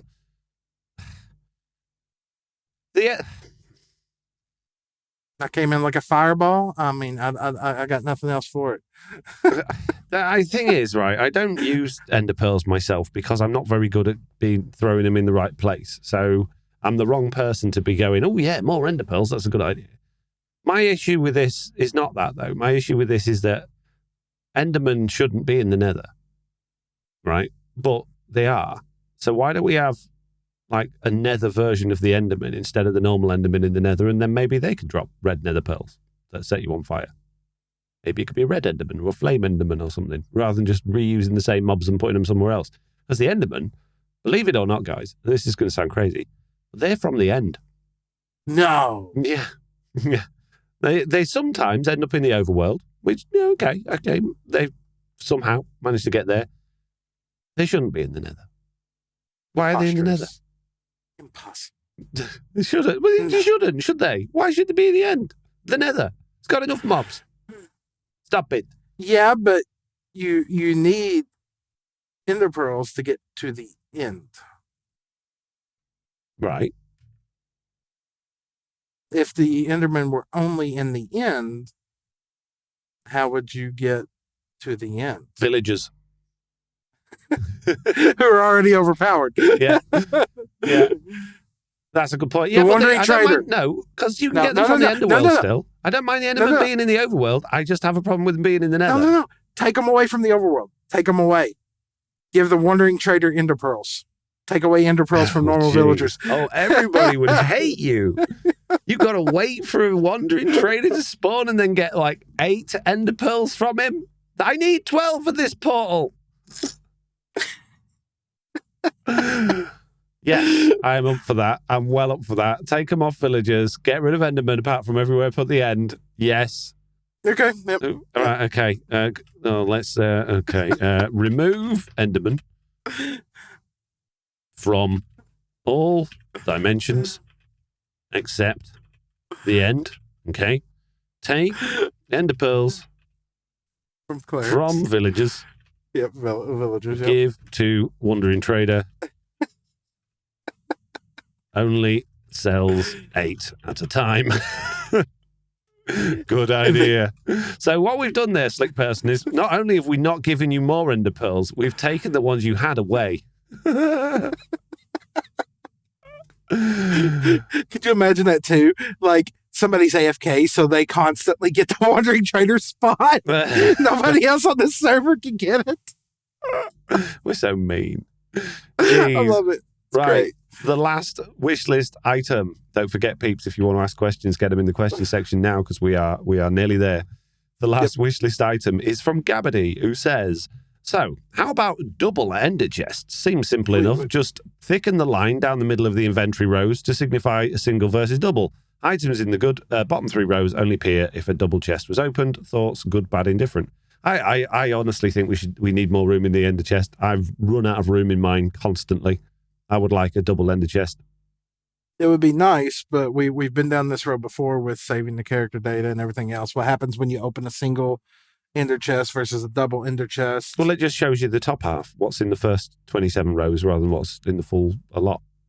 Yeah, but what happens to that data then? Does it get deleted? It's not shown? No, it's just there. Just waiting for you to have a double. If it works like that, then yeah, I'm fine with it. Yes. Excellent. Well done, Gaabty. You finally made playing Minecraft worthwhile. And you, at home, could make Minecraft playing worthwhile by giving us more wishes to add to the wish list every week. And we guarantee that at some point or other in the future, they may probably not get into the game. Especially if Jeff doesn't get fired. I think he's the only one that hasn't had this week off, Slack. True story. Seems legit. Right. That is it for the wishlist section. It is now time to go and have a look through all of our many, many questions. And Slack, I'm going to let you start today because why not? Stitch Fix is back. Welcome back, Stitch Fix. Says Foxy, how's your day? Seeing Mr. B is full-time Minecraft, maybe he would be interested in joining the podcast as he is part of TB and may have some valuable insight on some of the Java changes and news since he has a hardcore series as well as TB. Have you thought about asking him? I don't think we're currently actively looking for a new member. No. This is something that we've discussed in private. We want to currently just go with us for now, and potentially some guests in the future. But it's taken a lot for us to get our organization down to the point where we're pretty consistent each week about just getting here and adding a third person into the mix, and then somebody can't make this time, somebody can't make that time, or life comes up. It's a lot harder with more people. Yeah. And for now, I think we're quite content where we are. Yeah, absolutely. I mean, I would love us to have 3 members, but I'm not actively like, oh, we should get a third member. Like Slack says, perfectly content as things are at the minute. We've got the video system set up to do 2 of us. If we had 3, where would the third person go? I got all the editing stuff optimized now for 2 people. I just have to basically press a button and it does the majority of it, other than just organizing it at the end of once everything's been processed. Yes, I could adapt all of that and get it working for a third member as well. But at the moment, I'm more than happy to be how things are. And in terms of Mr. Beardstone, he's a perfectly fine candidate to be on the podcast. He's been in it before. I don't know if we necessarily need to have more Java information. Obviously, there is another podcast for that. I think we are quite Bedrock focused. I don't mind having more Java information, and maybe it would give us more to talk about. But I don't know. I'm also, conscious about, I don't just want this to be 3/4 white guys doing a podcast, because it's not really particularly socially acceptable these days, and we get called out a lot by people. So if we're going to be adding new members, we need to be conscious about not only are they a good fit for the show, are they a good individual, or do we get on well, but are they also offering us some sort of level of diversity. So Yeah, and the biggest thing at this point, aside from gas, is we got enough to cover right now, just between the two of us. I'm not opposed to having somebody in the future, but right now it's kind of like, hey, do we need new people for TB at the moment? No, we're good, thanks. Yeah. Yeah, so we do think about it. We do talk about it. It's not like we're going, oh, we're really strapped for ideas on who we could ask. We could ask loads of people. We choose not to. Exactly. Okay, Stitch Fix is back again with a rather long question, saying, Okay. What is the marketplace? What is it that the marketplace content requires you to have? I know you always want to add your add-ons for marketplace content, but can't because of the requirements. But what if you added the patron world, say after 1 month or so after starting, like how our world has some starter bases and a starter nether hub, some farms and shops. Those that cannot afford to play on the patron could download the world and play on the world we play. There is a map with our names already created by a member, and these peeps could explore and find the bases of people and the names they recognize. Does it have to be a finished world? Oh, geez. There's lots of guidelines. There's lots of reasons why things pass and why things fail. Silly things like if some signs are all uppercase and some signs are all lowercase, then they'll reject it because it's not consistent. There's all sorts of odd things that they do. I absolutely would not even attempt to upload a not finished patron world. In fact, I wouldn't upload a finished patron world because I don't know what's on there. I've got no way of curating it. I don't know what's around there. I don't know what people are going to find, and I'm not going to spend hours going around. I literally yesterday, my marketplace map, Medieval Survival, went live on the marketplace, which was a patron world, but it was a challenge world, which was specifically done to a specific way, built by my patrons. And I spent literally hours and hours and hours, not only flying around that world in spectator and creative, going around cleaning it all up, removing signs. Like I found a sign buried underground in spectator mode that just said these foundations were laid by this particular person on this date, which is fine. I never said they couldn't do that when they were building it, but I can't put that on the marketplace. I got flagged because there was redstone on the floor in a butcher's shop that, it's blood. Got to get rid of that. Can't have that on there. It got pulled off. It got rejected a bunch of times. But I also went round and put all of my, I put a few add-ons and things in it. I made a rideable dragon for it. I added custom mobs and things like that and villagers and townsfolk for it all and made it a bit of a thing. And I know I don't need to do that. I could, and I'm asking my build team to just make me a bunch of starter worlds, which have just got maybe a few houses on and a train station or an airport or something like that, and throw them out with maybe a few add-ons on those as starter worlds, which is perfectly fine. But a patron world would be like just a normal survival world. Could have all sorts of junk in it, half-finished builds, bits of cobblestone markers, half the end will be raided. It'd be a nightmare. Yeah, for me to then curate that in order to try and get it on there would be a nightmare. So it's a nice idea, and it's lovely that you're thinking about potentially ways of me doing things. But I got it covered. I've took a long time to get there because I've been busy. Yeah. That makes you imagine. Okay, so you put a patron world on there. It made it through screening, and then 2 months later, they found something very, very inappropriate somewhere. Right. Oof. Yeah, no. No. Yeah. There is some, not all of the stuff that is in the guidelines is talked about. There's documentation for a lot, but a lot of things get flagged for stuff you wouldn't have even thought of. You're just like, oh, I'm not allowed that. Okay. Right. I'm back to the drawing board. Just some really strange stuff. The other thing you have to do, you have to produce something called a content guide, which is basically a guide that the marketplace team can read that tells you, tells them where all of the items are, where all of the things are, where all of the, the places to look at are. They've all got to have the coordinates written down and what it is and how you get there. Basically instructions, even for like a survival spawn world, which is just hey, there's a few buildings in this world and a few items to get.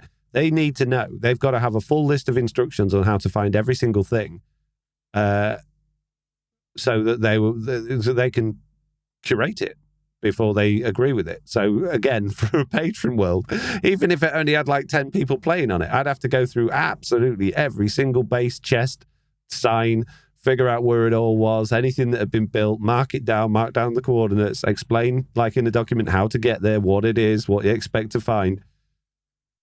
No, thank you. No, thank you. No. No. Next up, we got Maribel Jade, who's back again and says, "Hey, Foxy, Noodle, and Slick. I am Groot."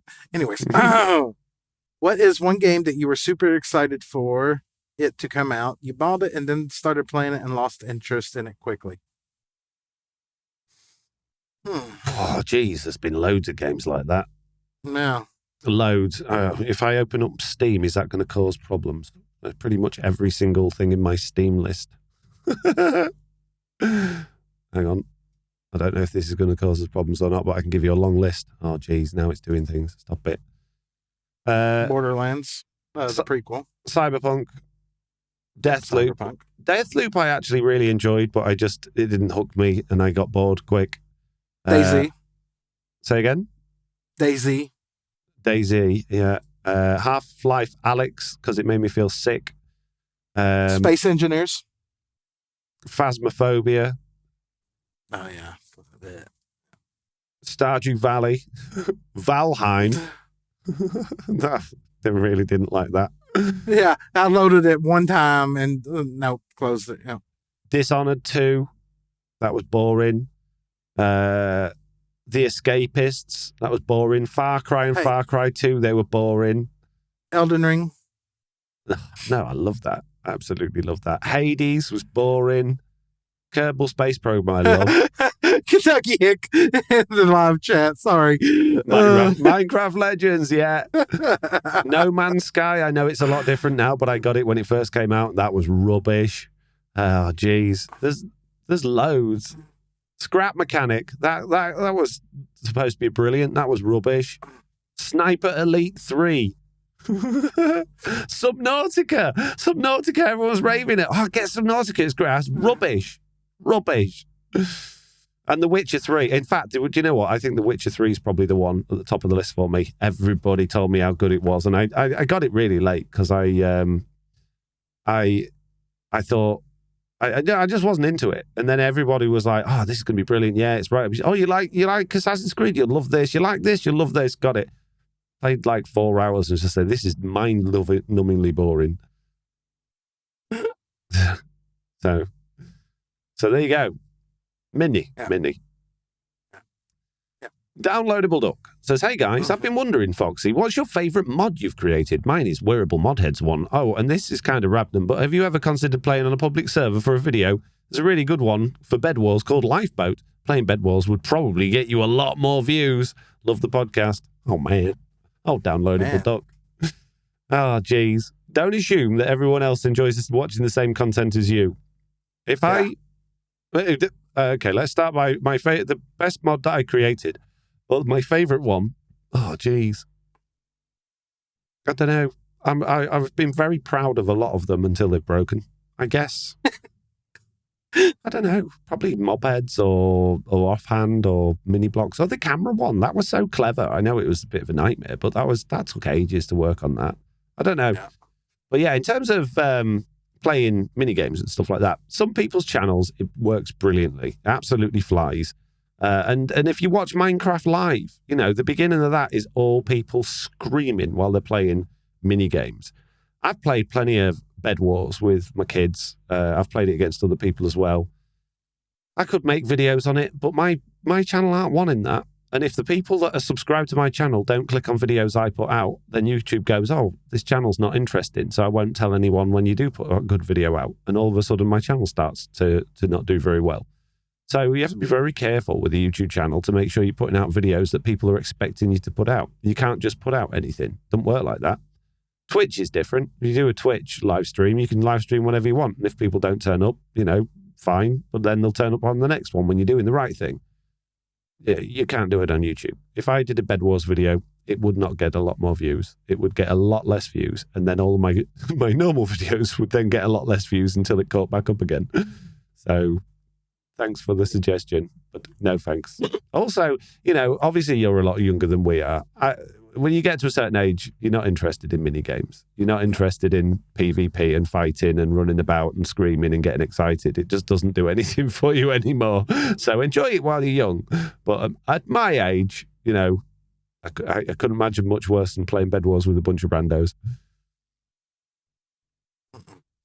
Sorry, mate. No. And then I really wouldn't want to do it anyway because I know this one's going to sound like a crazy one, but chat. Just chat alone. Sometimes even when I tell it to turn off text chat in game, it sometimes doesn't. And it's just one of those aspects that you can't really control. Yeah. So, I don't like that. No. Okay. Tiny Raccoon is up. And apparently they have multiple questions here. We'll start with the first one, which is, hi, all. Nice, simple question. Which armor trim combos do you think you will be using?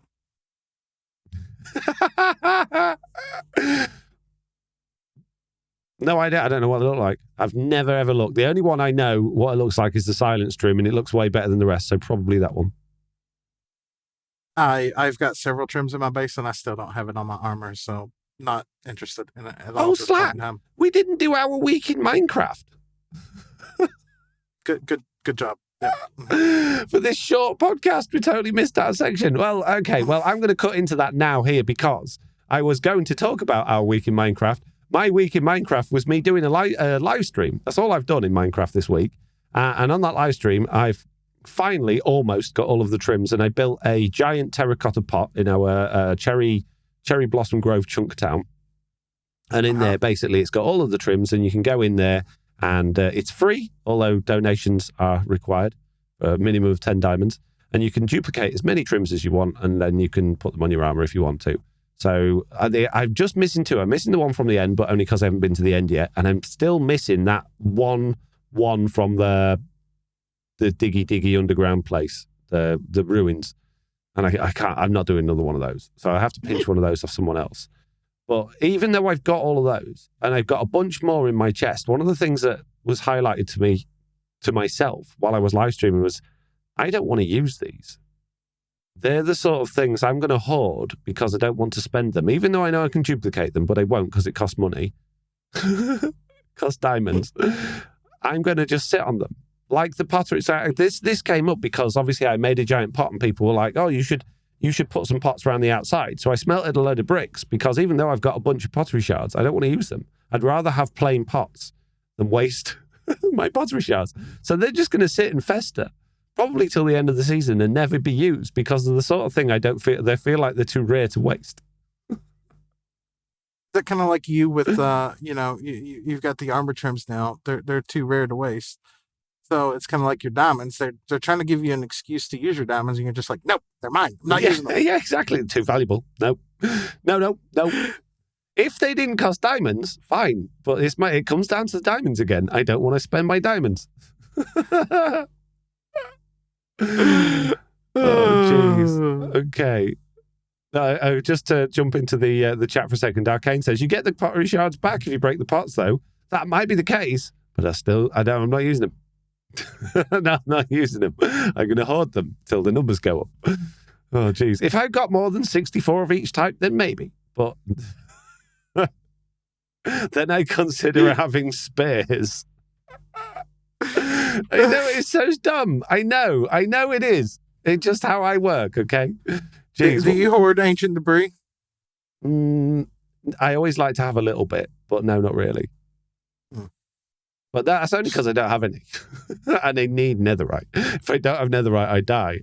I don't, decorated pots and namatrims are not going to keep me alive. And considering it's going to cost me 27 diamonds every time I die to retrim my armor, no thanks. It's bad enough having to get more netherite again. I'm not spending all them diamonds just to redo all my armor. Jeez. What if you trimmed your armor in diamond, your netherite armor in diamond trim?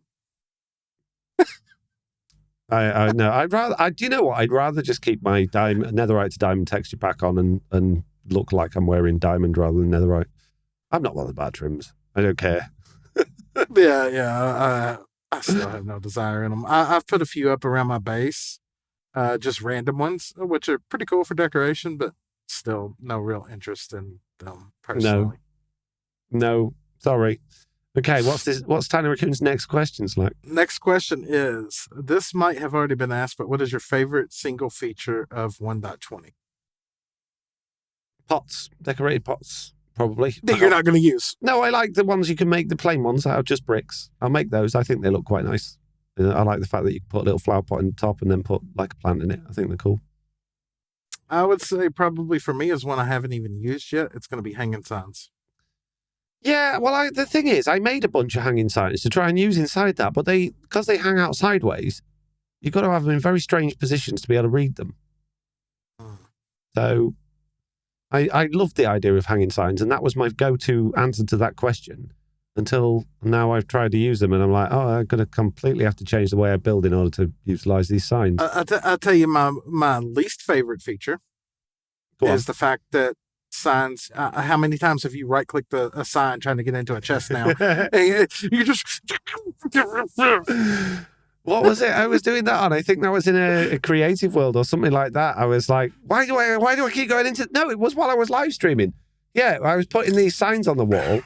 And I'm like, why do I keep... I was trying to put stick an item frame to the sign. Why do I keep going into the sign?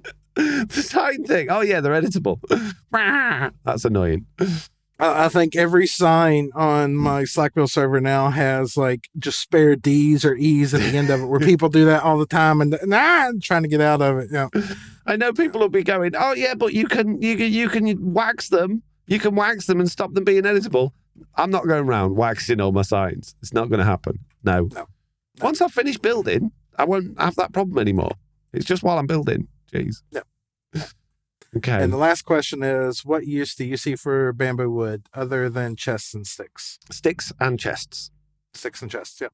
That's the only use. Yep. I do like the green bamboo log, I guess it is. That's quite a nice looking block. But the actual all of the bamboo blocks, the bamboo mosaic, I can't stand the colour. The colour it's really grating on me. I find it thoroughly ugly. Yeah, very like hard to look at. I really, really dislike it. So I doubt, unless it just happens to blend in with something else that I'm using, which I doubt because they're so contrasty and so vivid, I doubt I'll be using a great deal of that other than for chests and for sticks. Yeah, me. No. Barrels actually. Seems that barrels are a lot more expensive now. Jeez. Okay. Yep. DJ Chris is here with Foxy. How's your day? Slack. How's yours? I'd love to upgrade my graphics card and play higher graphic games. My PC is a HP laptop with an 11th gen Intel Core processor, 8 gigabytes of RAM and 64-bit operating system. Let me know if you have any recommendations. DJ Chris, the only way you can upgrade your graphics card in your laptop will be to buy an external one, which will cost you a fortune, and you will be able to buy a cheaper laptop for cheaper.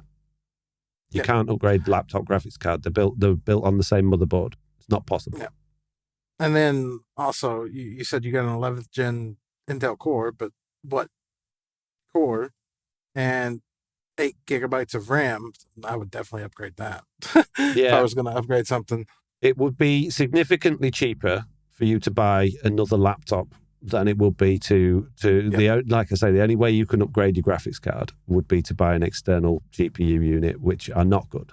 They're not good, and they're very, very expensive once you've taken into account. I like the enclosures themselves cost about £300 plus the price of your GPU, so that's pounds for those. That's what a quid is. It's a pound, which is equivalent of what's £300 in dollars, like $350, probably more than that, $380. Probably more than that. Probably closer to 400. Yeah. Yeah. So you can't is the answer, DJ Chris. Buy a new laptop. Sorry, mate. No. Or a second-hand one that's better than yours. Irish Viking is back again. I'm pretty sure they asked this question last week. Maybe. Not related directly to the podcast, so you don't have to answer. But do you have any timeline for doing a server tour on old servers? Oh, yeah, I'm still supposed to have done my server tour on my VIP server that we... Oh, crap. Good job. Mm-hmm. I may have a little bit let that one slip my mind. If any of my my patrons are listening, please remind me regularly to do that, because I do need to do it. I would say I'd do it Thursday morning, but I've got a friend coming around Thursday morning, so it's likely going to maybe Thursday evening if I get time. We'll see.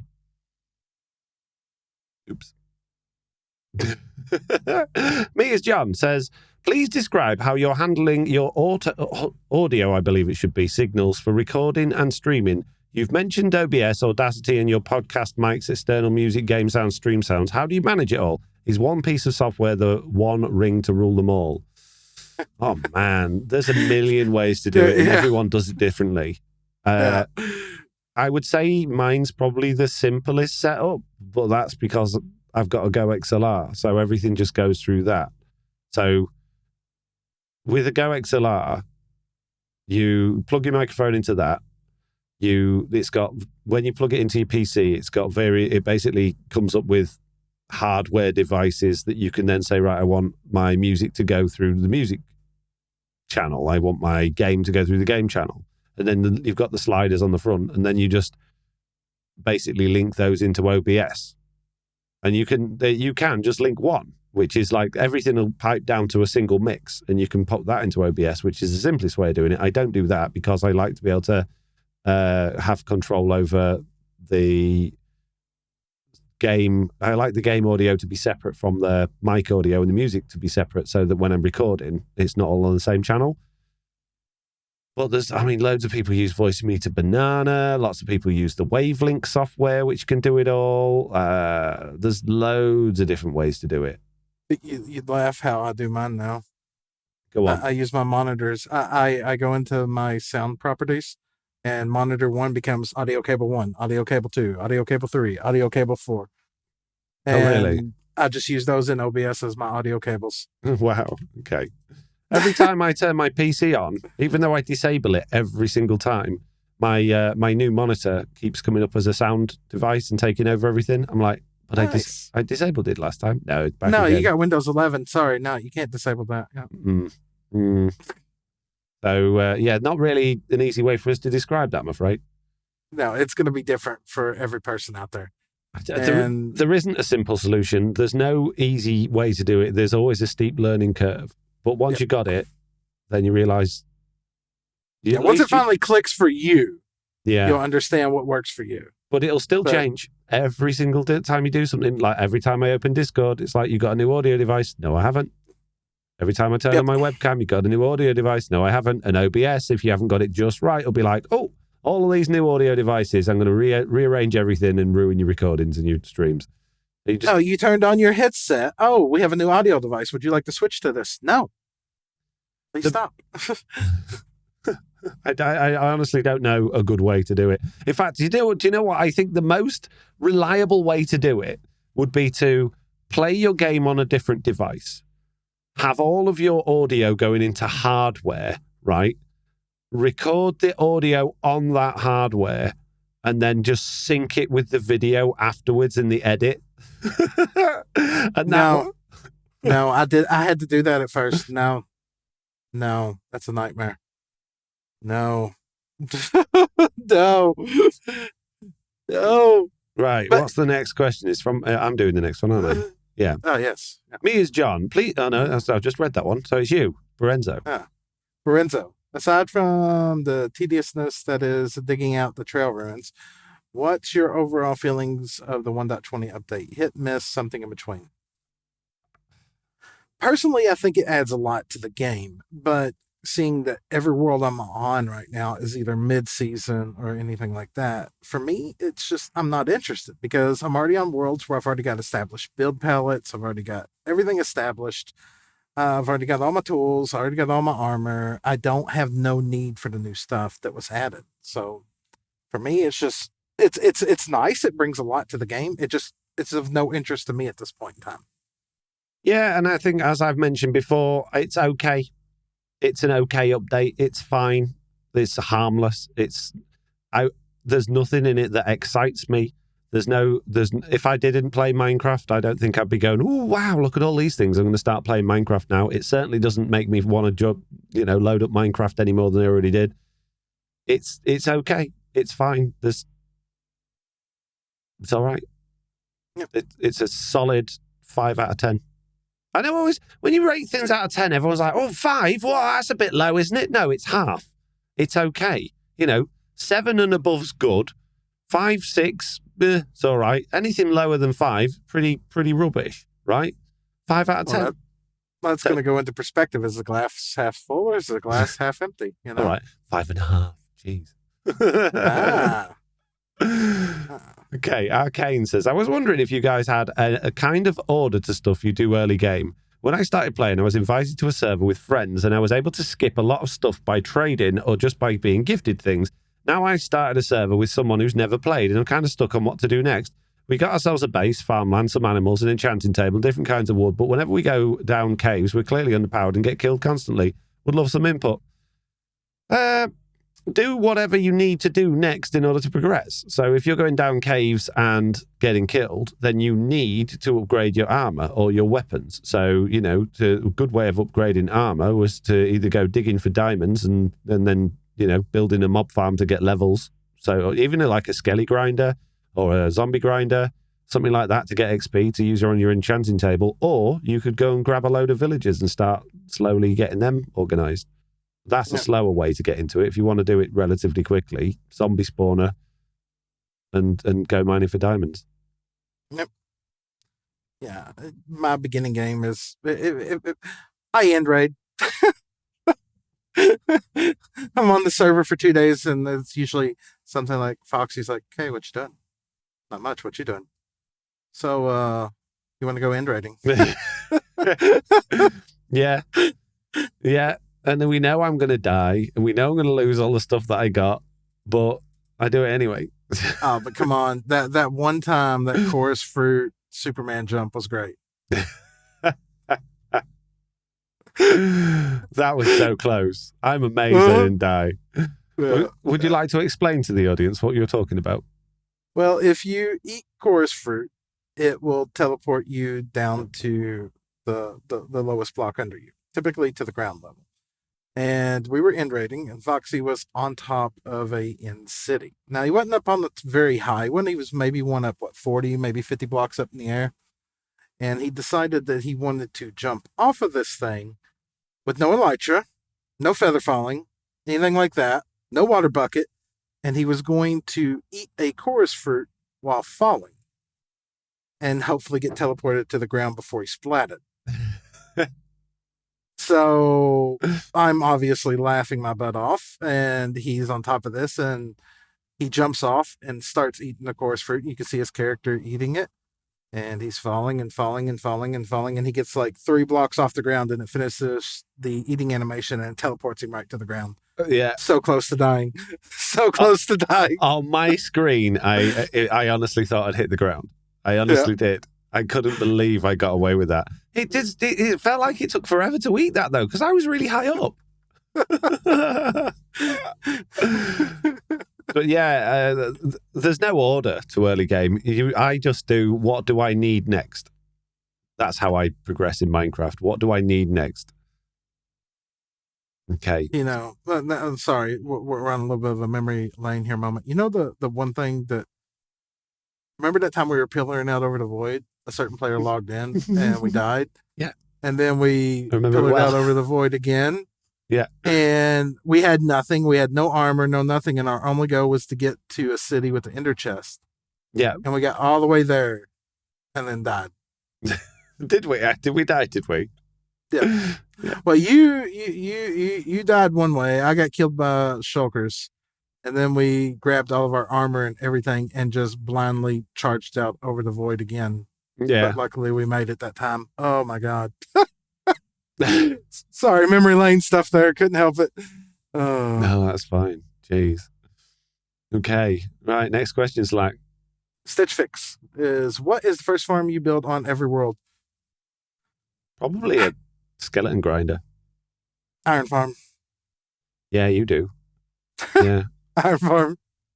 As I say, I do what I need. So my first thoughts are bone meal and XP. So Iron farms are so overpowered. You get villager trades out of it. You get all your diamond gear out of it. You get food out of it. yeah, They're so overpowered. It's not even funny. And I'm not even talking about the glitched iron farm like I do now with the zombie spawner. Just a basic iron farm in the above ground. You can have one built, and you find a village, get a boat, a little bit of iron. You can have one of those things built in an hour. yeah. They're not difficult to build, are they? No. You need a bit of And wool. village, Need a bit of yeah. wool, and you need obviously the villagers to get them into the right place. But that's realistically that's it. Wool, leaves, and villagers. Yeah. Yeah. Yep. They're really simple to build. Yeah. Okay. Irish Viking says, what happens is the... No, I don't think that's a question. All right, someone's talking to someone else, I That's think, feedback. Yeah. in the question. Jen says, what is your favourite and least favourite farm to build together? Probably the raid farm. I hate building raid farms, but I do enjoy building them with Slack because we end up having just a nice day. Yeah, raid farms are just a complete nightmare. Yeah. They're fun, but they're a nightmare. Or I'd like the lattice mob farms. I hate building those. They take so long to put all of the layers in. I despise those. Yeah. Fortress farms are always interesting. Yeah, but they're relatively easy to do now. Yeah. Guardian farms, but I'd probably say the raid one is probably the... I don't know why. I hate building raid farms. They're relatively easy to build. I think it's because there's a lot of maths involved. Where do I need to stand here? How high above that do I need to be here? Am I far enough away from that? Is it still going to spawn? There's a lot of trial and error, even though we've done it a million times. Every single time we do it wrong. Yep. Oh, you got to move the water down by 3 blocks. But if you do that, you're going to be too close to the floor. So now you need to spawn proof. Yeah. And why is there Vex? Yeah. Why am I dying? Yeah. No. Yeah, I hate raid farms. Okay. Next question.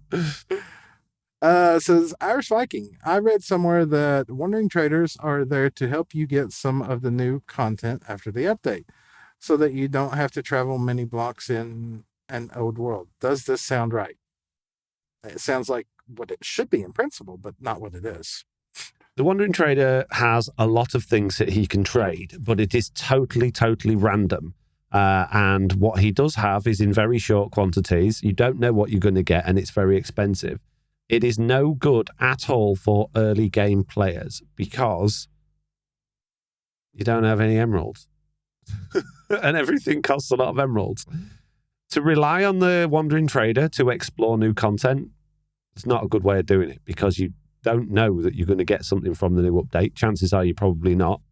You don't know what you're going to get. And most of the time he turns up, it's junk. So if you want to explore the stuff from the new update, go and explore the stuff from the new update. I don't think even Mojang know why the wandering trader exists. I think they've convinced themselves that he's there to help, peaceful / early game players get stuff that's harder to get from around the world. But it's not, because you need a lot of emeralds and you don't have any at the early game. So it totally defeats the point of it. Okay, Flash says, hearing the issues with putting worlds on the marketplace, could you do it as a download on the website for PC users with a disclaimer? No, because then they won't make any money, Flash. The whole point of using the marketplace is to make money. It's a way of me making a living. That's why I joined the marketplace partnership, was to add a string to my bow because I wasn't earning enough money from YouTube videos to pay my bills. So as much as I could put all of these things on my website to download, I'm not gonna earn any money doing that. So no, thank you. Yeah, and then I don't know if they were addressing, like, say, your Patreon worlds or anything like that. I don't know if Foxy does it this way, but Patreon servers and worlds are typically giving access to the Patreons after the world is over, not just the whole public, if that makes any kind of sense. Their world. Yeah, exactly. Yeah. Lorenzo is up next. What's the status of the software you were creating that would make it easier to update packs on a server world? That looked very exciting. And also, why no more YouTube streams? First answer is that I stopped working on that mainly because it was eating up too much of my time. And I don't like to put things out there that I know people are going to struggle with and react badly to. See, it's so annoying how the internet works. I already get an unreasonable amount of comments and feedbacks and tweets from people, even Izuma, saying, oh, downloaded this from your website and it's full of malware. It's not full of malware. It's not full of viruses. Everything's checked. Everything's very careful. Everything's protected. What it is that, as I've said a million times, is the virus scanning software not knowing what it is, so flagging it up as a potential risk. But the virus scanners don't do a very good job of explaining that to you. They just go, oh, it's got a virus. And you got to read the small print to understand, no, it's got a low, what do they call it, like popularity rating or something like that, because it's an unknown. Yeah. That's half the problem. The other half of the problem is if you put out something that requires people to do, click on more than 3 things that they're not used to doing, they're going to have problems. Like, I've got my world pruning thing out there, and it's probably one of the easiest things to do, but people just have loads of problems trying to do it. I made my version switcher, and it's easier to do now than it used to be, but people have loads of problems doing it. In order to make this work, I would have to install server software on other people's computers. I wouldn't. The software would do it itself, which I feel like people would be very uncomfortable with, jump to the wrong conclusions thinking I'm trying to steal their data, find that they've suddenly got problems with something, or they can't do it, or it's deleted their server world. There's just too many risks for it. And I decided after a lot of thought that I don't think this is the sort of thing I should release to the public, because whilst a lot of people will be able to use it and find it useful, the downsides of me then being bashed and beaten with technical support problems, you deleted my world, you broke this, you've given me a virus, and not worth it, considering it's something that would be out there for free. And I can't make it not free because I'm not prepared to put in I don't have the time or the team to put in a support platform for it. So it's not going to happen, effectively. I've got it. Works for me. But no one else is going to get it. Sorry. Why no more YouTube streams? Well, why no more YouTube streams? Twitch is better. That's such a deep and meaningful question. We've explored this a lot on recent podcasts. Basically, as much as Twitch doesn't give you a big of a cut, and Twitch is seemingly on the way out a lot of the time, the audience is better, the engagement's better. It's more fun streaming on Twitch than it is on YouTube. YouTube, I get more viewers, I get less money, but that's changing now. People are getting more used to the idea of YouTube being YouTube streams being somewhere that you can. I mean, that's why we stream at the end of the day. I know it sounds very money grabby, but we do it to earn a living. It's much easier to stream and earn a living on Twitch than it is on YouTube, because the attitude of people that watch you on Twitch is, we help support this guy by doing bits and cheers and hype trains and that sort of thing. Whereas on YouTube, people, the attitude is, and quite rightly so, we're here to watch content and be entertained. So there isn't that much of it. The audience is just completely different.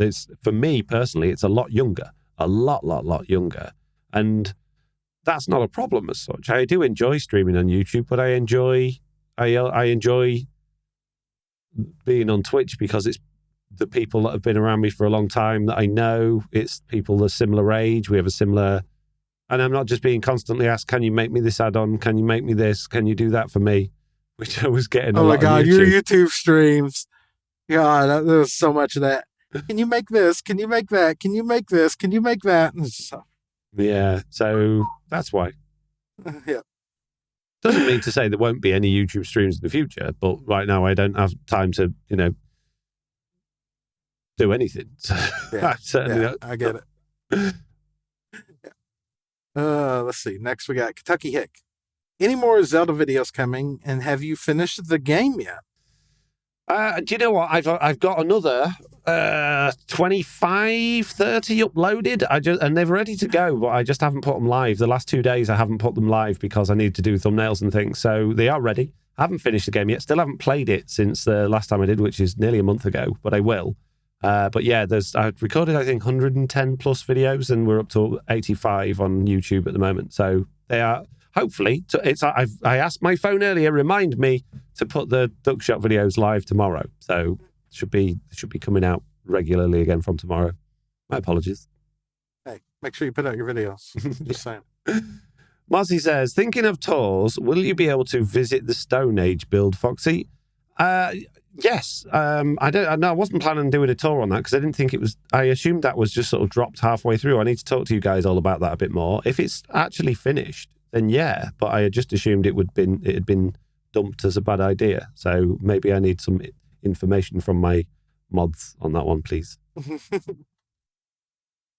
Rotated Outface is up next and says, given that support and updates for the Go XLR has just been discontinued, do you plan to replace it soon, or are you happy to move to a third-party open source software, assuming you're not already using it? Just because support and updates have stopped doesn't mean it doesn't work anymore. It works fine. And to be fair, it never got any updates and the support was awful. I will continue to use the Go XLR until it's dead. When it's dead, I'll move to the Wavelink software because I've already got that installed. I don't like it. It doesn't work as well. Unless something else comes along. I'm certainly not going to be going for one of those beacon mics where all the hardware's plumbed into the microphone. I couldn't imagine anything worse. But yeah, while the company themselves have moved on, the hardware is fine. And fingers crossed, really, really fingers crossed, like I've got audio hardware that was built in the 70s that still works. So as long as it's looked after, should be all right. Can't see why not. Fingers crossed, hopefully. Stitch Fix, last question. Oh no, hang on, we've just had another one. Not last question, second to last question says, how do we get feedback to go viral so they make armor trim cheaper? You can't just make something go viral, and you don't need it to go viral. You just need it to get heard by the right people and say it in a way that will open their minds to new ideas rather than demanding that it's not right. You need to come up with a solid, reasonable argument that they can't counter, get enough other people to agree with you, and get it in front of their faces. And the sad fact is with the armor trim is that for whatever reason, they are hanging on that the armor trim price isn't the problem. It's the fact that they're like, oh no, we needed to make a way of making diamonds less hoardable. So this is our solution. What you need to do is explain to them in a very reasonable and well thought out way why that isn't a good solution for the diamond problem. And then that will, suggest, once they've got their heads around that making the trim cheaper is a good thing to do. But unless everybody is complaining and shouting, they don't generally make changes. Yeah. Okay, last question, Slack. Flash is up next with the last question. It says, I watch a few streamers on YouTube and Twitch. The Brits don't seem to push monetization as much as the US streamers. Is this just a Brit attitude to streaming? I think it is. I think generally speaking, not for everybody, but generally speaking, and this might sound very stereotyping and not very nice, but I think British people are naturally more, I would say, I want to use the word polite, but it's not the right word, more introverted in that way, more keep our heads down and not bother everybody, don't ask for stuff, it's not the right thing to do. I think there's a lot of that, whereas I think Americans in particular are very, very extroverted compared to British people, very much happy to just get on board with things, see someone else do it and go, I like that idea, I'm gonna do it. Whereas I think British people are naturally more cautious on a whole, more reserved, says Global Rhino. Yeah, exactly. So I think you will notice that across the board, but I don't think that's true for everybody. I think there's a lot of British streamers out there that would take you for everything you've got. Maybe I'm misunderstanding the context of the question here. It's saying the Brits don't seem to push for monetization things as much as the US streamers. I don't push no monetization on my streams. I'm a firm believer. Necessarily about you, but I know, but maybe that's what I'm not understanding here, because I'm a firm believer in you get what you put out. I can't stand if I join somebody's stream and they're immediately like, "Oh yeah, hi, welcome in. If you got a Prime sub, use your Prime sub." Nope, I'm done. You're already asking me for money before I even see your content. You're absolutely right. But you think of all of the people that do that. How many of them are British compared to I'm only American? Well, I got a very selective group that I watch. So I think the other thing there is while we're stereotyping, we might want to consider the fact that there's probably a lot more American streamers out there than there are British ones. So they're naturally going to be weighted towards the Americans being more like that than British. So maybe the stereotype doesn't exist, and maybe it's just the fact that there's more just because there's more Americans, there are going to be more Americans that seem to be more money grabby. Right. Sorry, I'm looking at the live chat over there. It says definitely not Slack. On the guys I watch, he wants followers to get him. They put up a Christmas list. Well, I mean, most... to be so expectant. I think the thing is, though, because it's been going on so long, people coming into it, particularly young people, look at that and go, "Oh, that's what you're supposed to do." They'll go on somewhere and see somebody getting gifted something or sent something or donated, and they'll be like, "Oh, well, I that'll be good. I'd like that." So they'll start live streaming. They'll be like, okay, you guys, I want you to buy me this, and I want you, and they've just got the wrong idea, So, yeah. See, I'm very conscious of my audience. Like, early on in my streaming when I started, anytime I said I wanted something for Toretto, I got it instantly. Like, hey, I want to get Toretto a couch. Boom, I got it. I want to get, this for dog food. Boom, I got it. You mean as in people gifted you it? Yeah. Yeah. And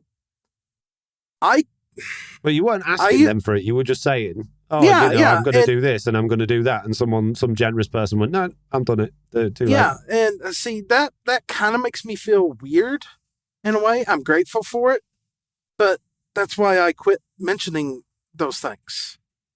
It doesn't you have feel been like looking like that though. Look, you've got like plane tickets and stuff sorted, and your immigration stuff sorted, because you do have very generous people in your streams. I don't think there's ever been a time you've gone. But I refuse to abuse. I refuse to abuse my community. That's the thing.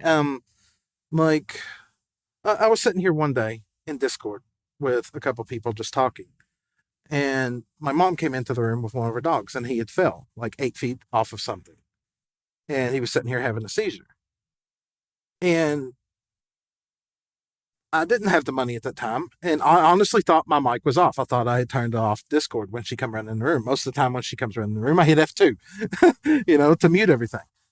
And they had overheard the conversation, and before I even got done talking to her, they had already sent me like $500 via PayPal to take the dog to the vet. It's like when I wanted to make a trip with Jen, I was talking about how much I needed, and within a few minutes, I had the money in PayPal. I don't feel like I want to abuse that. So I don't know. I don't, maybe I don't pay attention to it. Maybe I don't watch it. But like, if I see somebody begging for money or pushing that monetization, it puts me off, because I'm a firm believer in you get what you put out there. Yeah, I agree. See, Stitch Fix here says, some people like to give gifts. A wish list isn't a bad thing. You put a wish list out there, that's fine, but some people are going to interpret that a different way. If I was to go, "Oh, by the way, guys, I've got a wish list in the bottom of my stream. You don't like, these are the things I'm just looking for, but you don't, I don't expect you to buy them, but if you wanted to," some people will be like, "Cheeky so-and-so, like giving us his, why didn't he just go and buy it?" I would. But other people do that. And that's, Yeah. It depends I mean, how I guess you it comes down. push it out Yeah. there, I guess. Yeah. Yeah. There's ways to go about it. And we all got our own ethical code on what's right and wrong. Yeah. See, if I saw that in someone else's stream and I was watching their stream, I'd just ignore it. I'd probably be like, oh, okay. It wouldn't bother me that they did it because it would just be like, oh, I'm not the sort of person that's going to get involved in gifting you stuff. So, but I'm sure there are other people out there. But I'd feel really, really uneasy doing that myself because I would feel that I'm apologizing, that I'm expecting people to buy me presents. Yeah. I've got a wish list. My Amazon wish list is a mile long. But I wouldn't give it, oh, hey guys, here's my wish list. If you're feeling generous on next time you get paid, think of me. No, thanks. Just if you want to help me out, join the Patreon or become become a channel member or, sub on Twitch. That's all I need. I don't need any more. Well, I don't need it. That's why. Well, I do need it. You know what I mean? See, I'm already apologizing. Yeah. See, yeah. Well, it's like, this is a minor one. And we've had this conversation before, I think. It's because I know you. And I know it's a joke. Pay your stream fee. You know what I mean? I hadn't said that in ages. You made me really conscious about that. So I haven't said it in ages, but I used to at the beginning of every stream. Say, okay, I'm not starting until you've paid your stream fee. No one, I never ever paid the stream fee, and there wasn't a stream fee, but it was just me of a fun way of breaking the ice with new people watching. I know. Like somebody new chatter. Oh, hi, welcome in. Make sure you pay your stream fee. Yeah, exactly. But I know you, and I know it doesn't mean nothing. But had I not known you, that's where one of those cultural differences. I would have been like, this dude is money hungry. Yeah, that's the thing. Because if you know someone's joking, and you can go and you can see that on YouTube. Like a few channels have been like, oh, can't believe they've just done that, and then you learn over time, oh, they're just messing about. Yeah, they're just being inside sarcastic. jokes of communities. Yeah. So it's an interesting one. Right, we have one more question. Berenzo's just thrown the last one in, saying, Slack, what's the number one place I need to visit in Kentucky next week? Slack's house. Look, they get terrified coming out here because only one cell phone company has signal out here. And for about the last 10 miles, you swear you're in something from Deliverance. That's you wouldn't be surprised to go down the road and see an old boy sitting out on the porch playing a banjo and you have no cell phone signal, I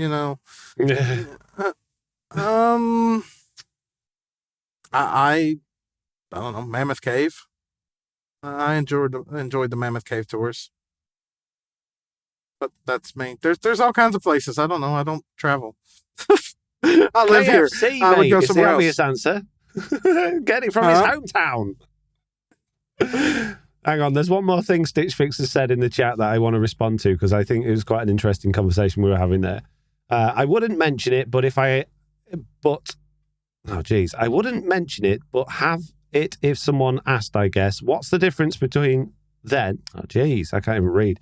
What's the difference then getting a whitelist or setting stream goals? I don't think either of you do. Thoughts? See, I wouldn't do that either. Oh, wish list or stream goals. Yeah, so I wouldn't I think I've done that once when I really there was something that I had broken and my community basically said you should set a stream goal for that. And you do. I think I did it on my Duckshot channel. I don't think I did it on my Foxy No-Tail one. I can't remember. And I set a stream goal for a certain amount of money to be got over a period of time. But I hated it. I wouldn't do that myself. I wouldn't be like, okay, guys, this month I need $600, so let's put that goal on the top of the screen and hopefully you'll be generous. No, I won't leave nothing like that up. Now, I have the whole, when somebody subscribes, the built-in Twitch thing, where it says, all right, so you're at 120 of 250 subs. I have that. Yeah. The only reason I have that is that's just relying purely off of subs. That's what I need to pay my main things for internet and content. Right. That's it. 250 subs. That's the same thing. That's a stream goal. But then, like I say, we're all different. If you're happy to do that, then great. But I have no on-screen things for it. It only comes up as in chat when it happens, Yeah. Yeah, fair enough. So there's no right or wrong with it. I mean, if you're happy doing it and the people watching you are happy doing it, and, you know, great. And like I say, people like my community have often said to me, why don't you do this and why don't you do that? As if it's like I should be doing those things. But I never have felt comfortable doing that. And I think I grew up in an environment that weren't, you know, confident asking to borrow money. In fact, I remember my parents lending money to people and being, you know, messed about and not getting it back. So I guess we've always been in a fortunate position where I haven't had to. So I don't like to ask. And I know loads of people have tip jars on the streams, you know, like, fine. Each to their own. Yep, each their own in that situation. Right. That is it for the questions, which means that is it for the podcast. Just as a nice, polite reminder, not expecting it all, but if you don't join Patreon and give us all of your money, you're fired and we're not doing this podcast anymore. Yeah. Pay your podcast fee, people. Yeah. If you want to, if you're enjoying the show and you want to help support us, you can do going to patreon.com/the blog update. Our wishes this week, as Slack needs a new car. I need to put a second mortgage down on my house to buy new windows, and everybody's dogs would like gold in their food. So yeah, no, keep that money coming in until we hit the Patreon donation goal, please. Slack, which is roughly about $4,000 a week. Yeah, $4,000 a week. Yeah, that's what we need. And then it'll go up because then, you know, you live within your means, don't you? If we're getting more money, we're going to spend more money. So let's just expect that goal to keep growing, guys, but keep it coming. Okay. Here come the money. We should have a ticker on the next stream, on the next live like block update thing. We should have a ticker at the top, like donations. Not actually take donations, but just have it up there. Oh, jeez. So like Super a little, chats. like a little a notepad with a tick list on it, like a shopping list with like new dog bed, new glasses. Yeah. Look, we need 5 new Patreons this week, so y'all get out there and share with everybody else. Yeah. Just saying. No. I mean, it's only $1 a week. Come on, right? Yeah. What are you doing? Jeez, like, what are you doing this week? Still working on videos that are going to be coming out every Monday and Wednesday. Friday, as I said, eventually. Streams right now, Monday, Tuesday, Thursday, Friday, Saturday. Wow. Okay. For me, I still haven't recorded any Minecraft videos. Yeah, I woke. I set an alarm the other day for 3:30 a.m. on Friday, just to wake up, just in case I had a message from a Foxy. And I was like, he probably forgot, and I went back to bed. Sorry, I was. What was I doing last night? I can't remember. Yeah, I think you were live. I wasn't live. You were live. No, I only go live Monday mornings now at the minute because I'm too lazy to do it on Thursdays. I was planning on being live this Thursday morning, but like I say, I've got a friend coming round. So, yeah, chances are I'm hoping to record some videos on Thursday. That's my plan. So I've got videos this weekend. Bookshop videos still going out, apart from the last 2 days because I forgot, but they're ready. They're going out. That's it. That's all I got. Sorry. Friday morning, though, Slack. I could do with a video. I don't think I'm doing anything. I don't think. Remind me. Friday. Set an alarm. Yep. All right. Yeah. Right, don't forget, if you would like to get in touch with us for anything and everything, you can do by emailing us at news@theblockupdate.com, filling in the feedback form on our website, or joining our Discord. As usual, I'd like to end the show by saying the same thing that I say every week, and that is, if you have done the entire podcast with a dog on its bed on your belly, then I bet you've got a warm, furry belly. Done with you. Done with you. Oh, my legs asleep. It burns, tingles. Bye.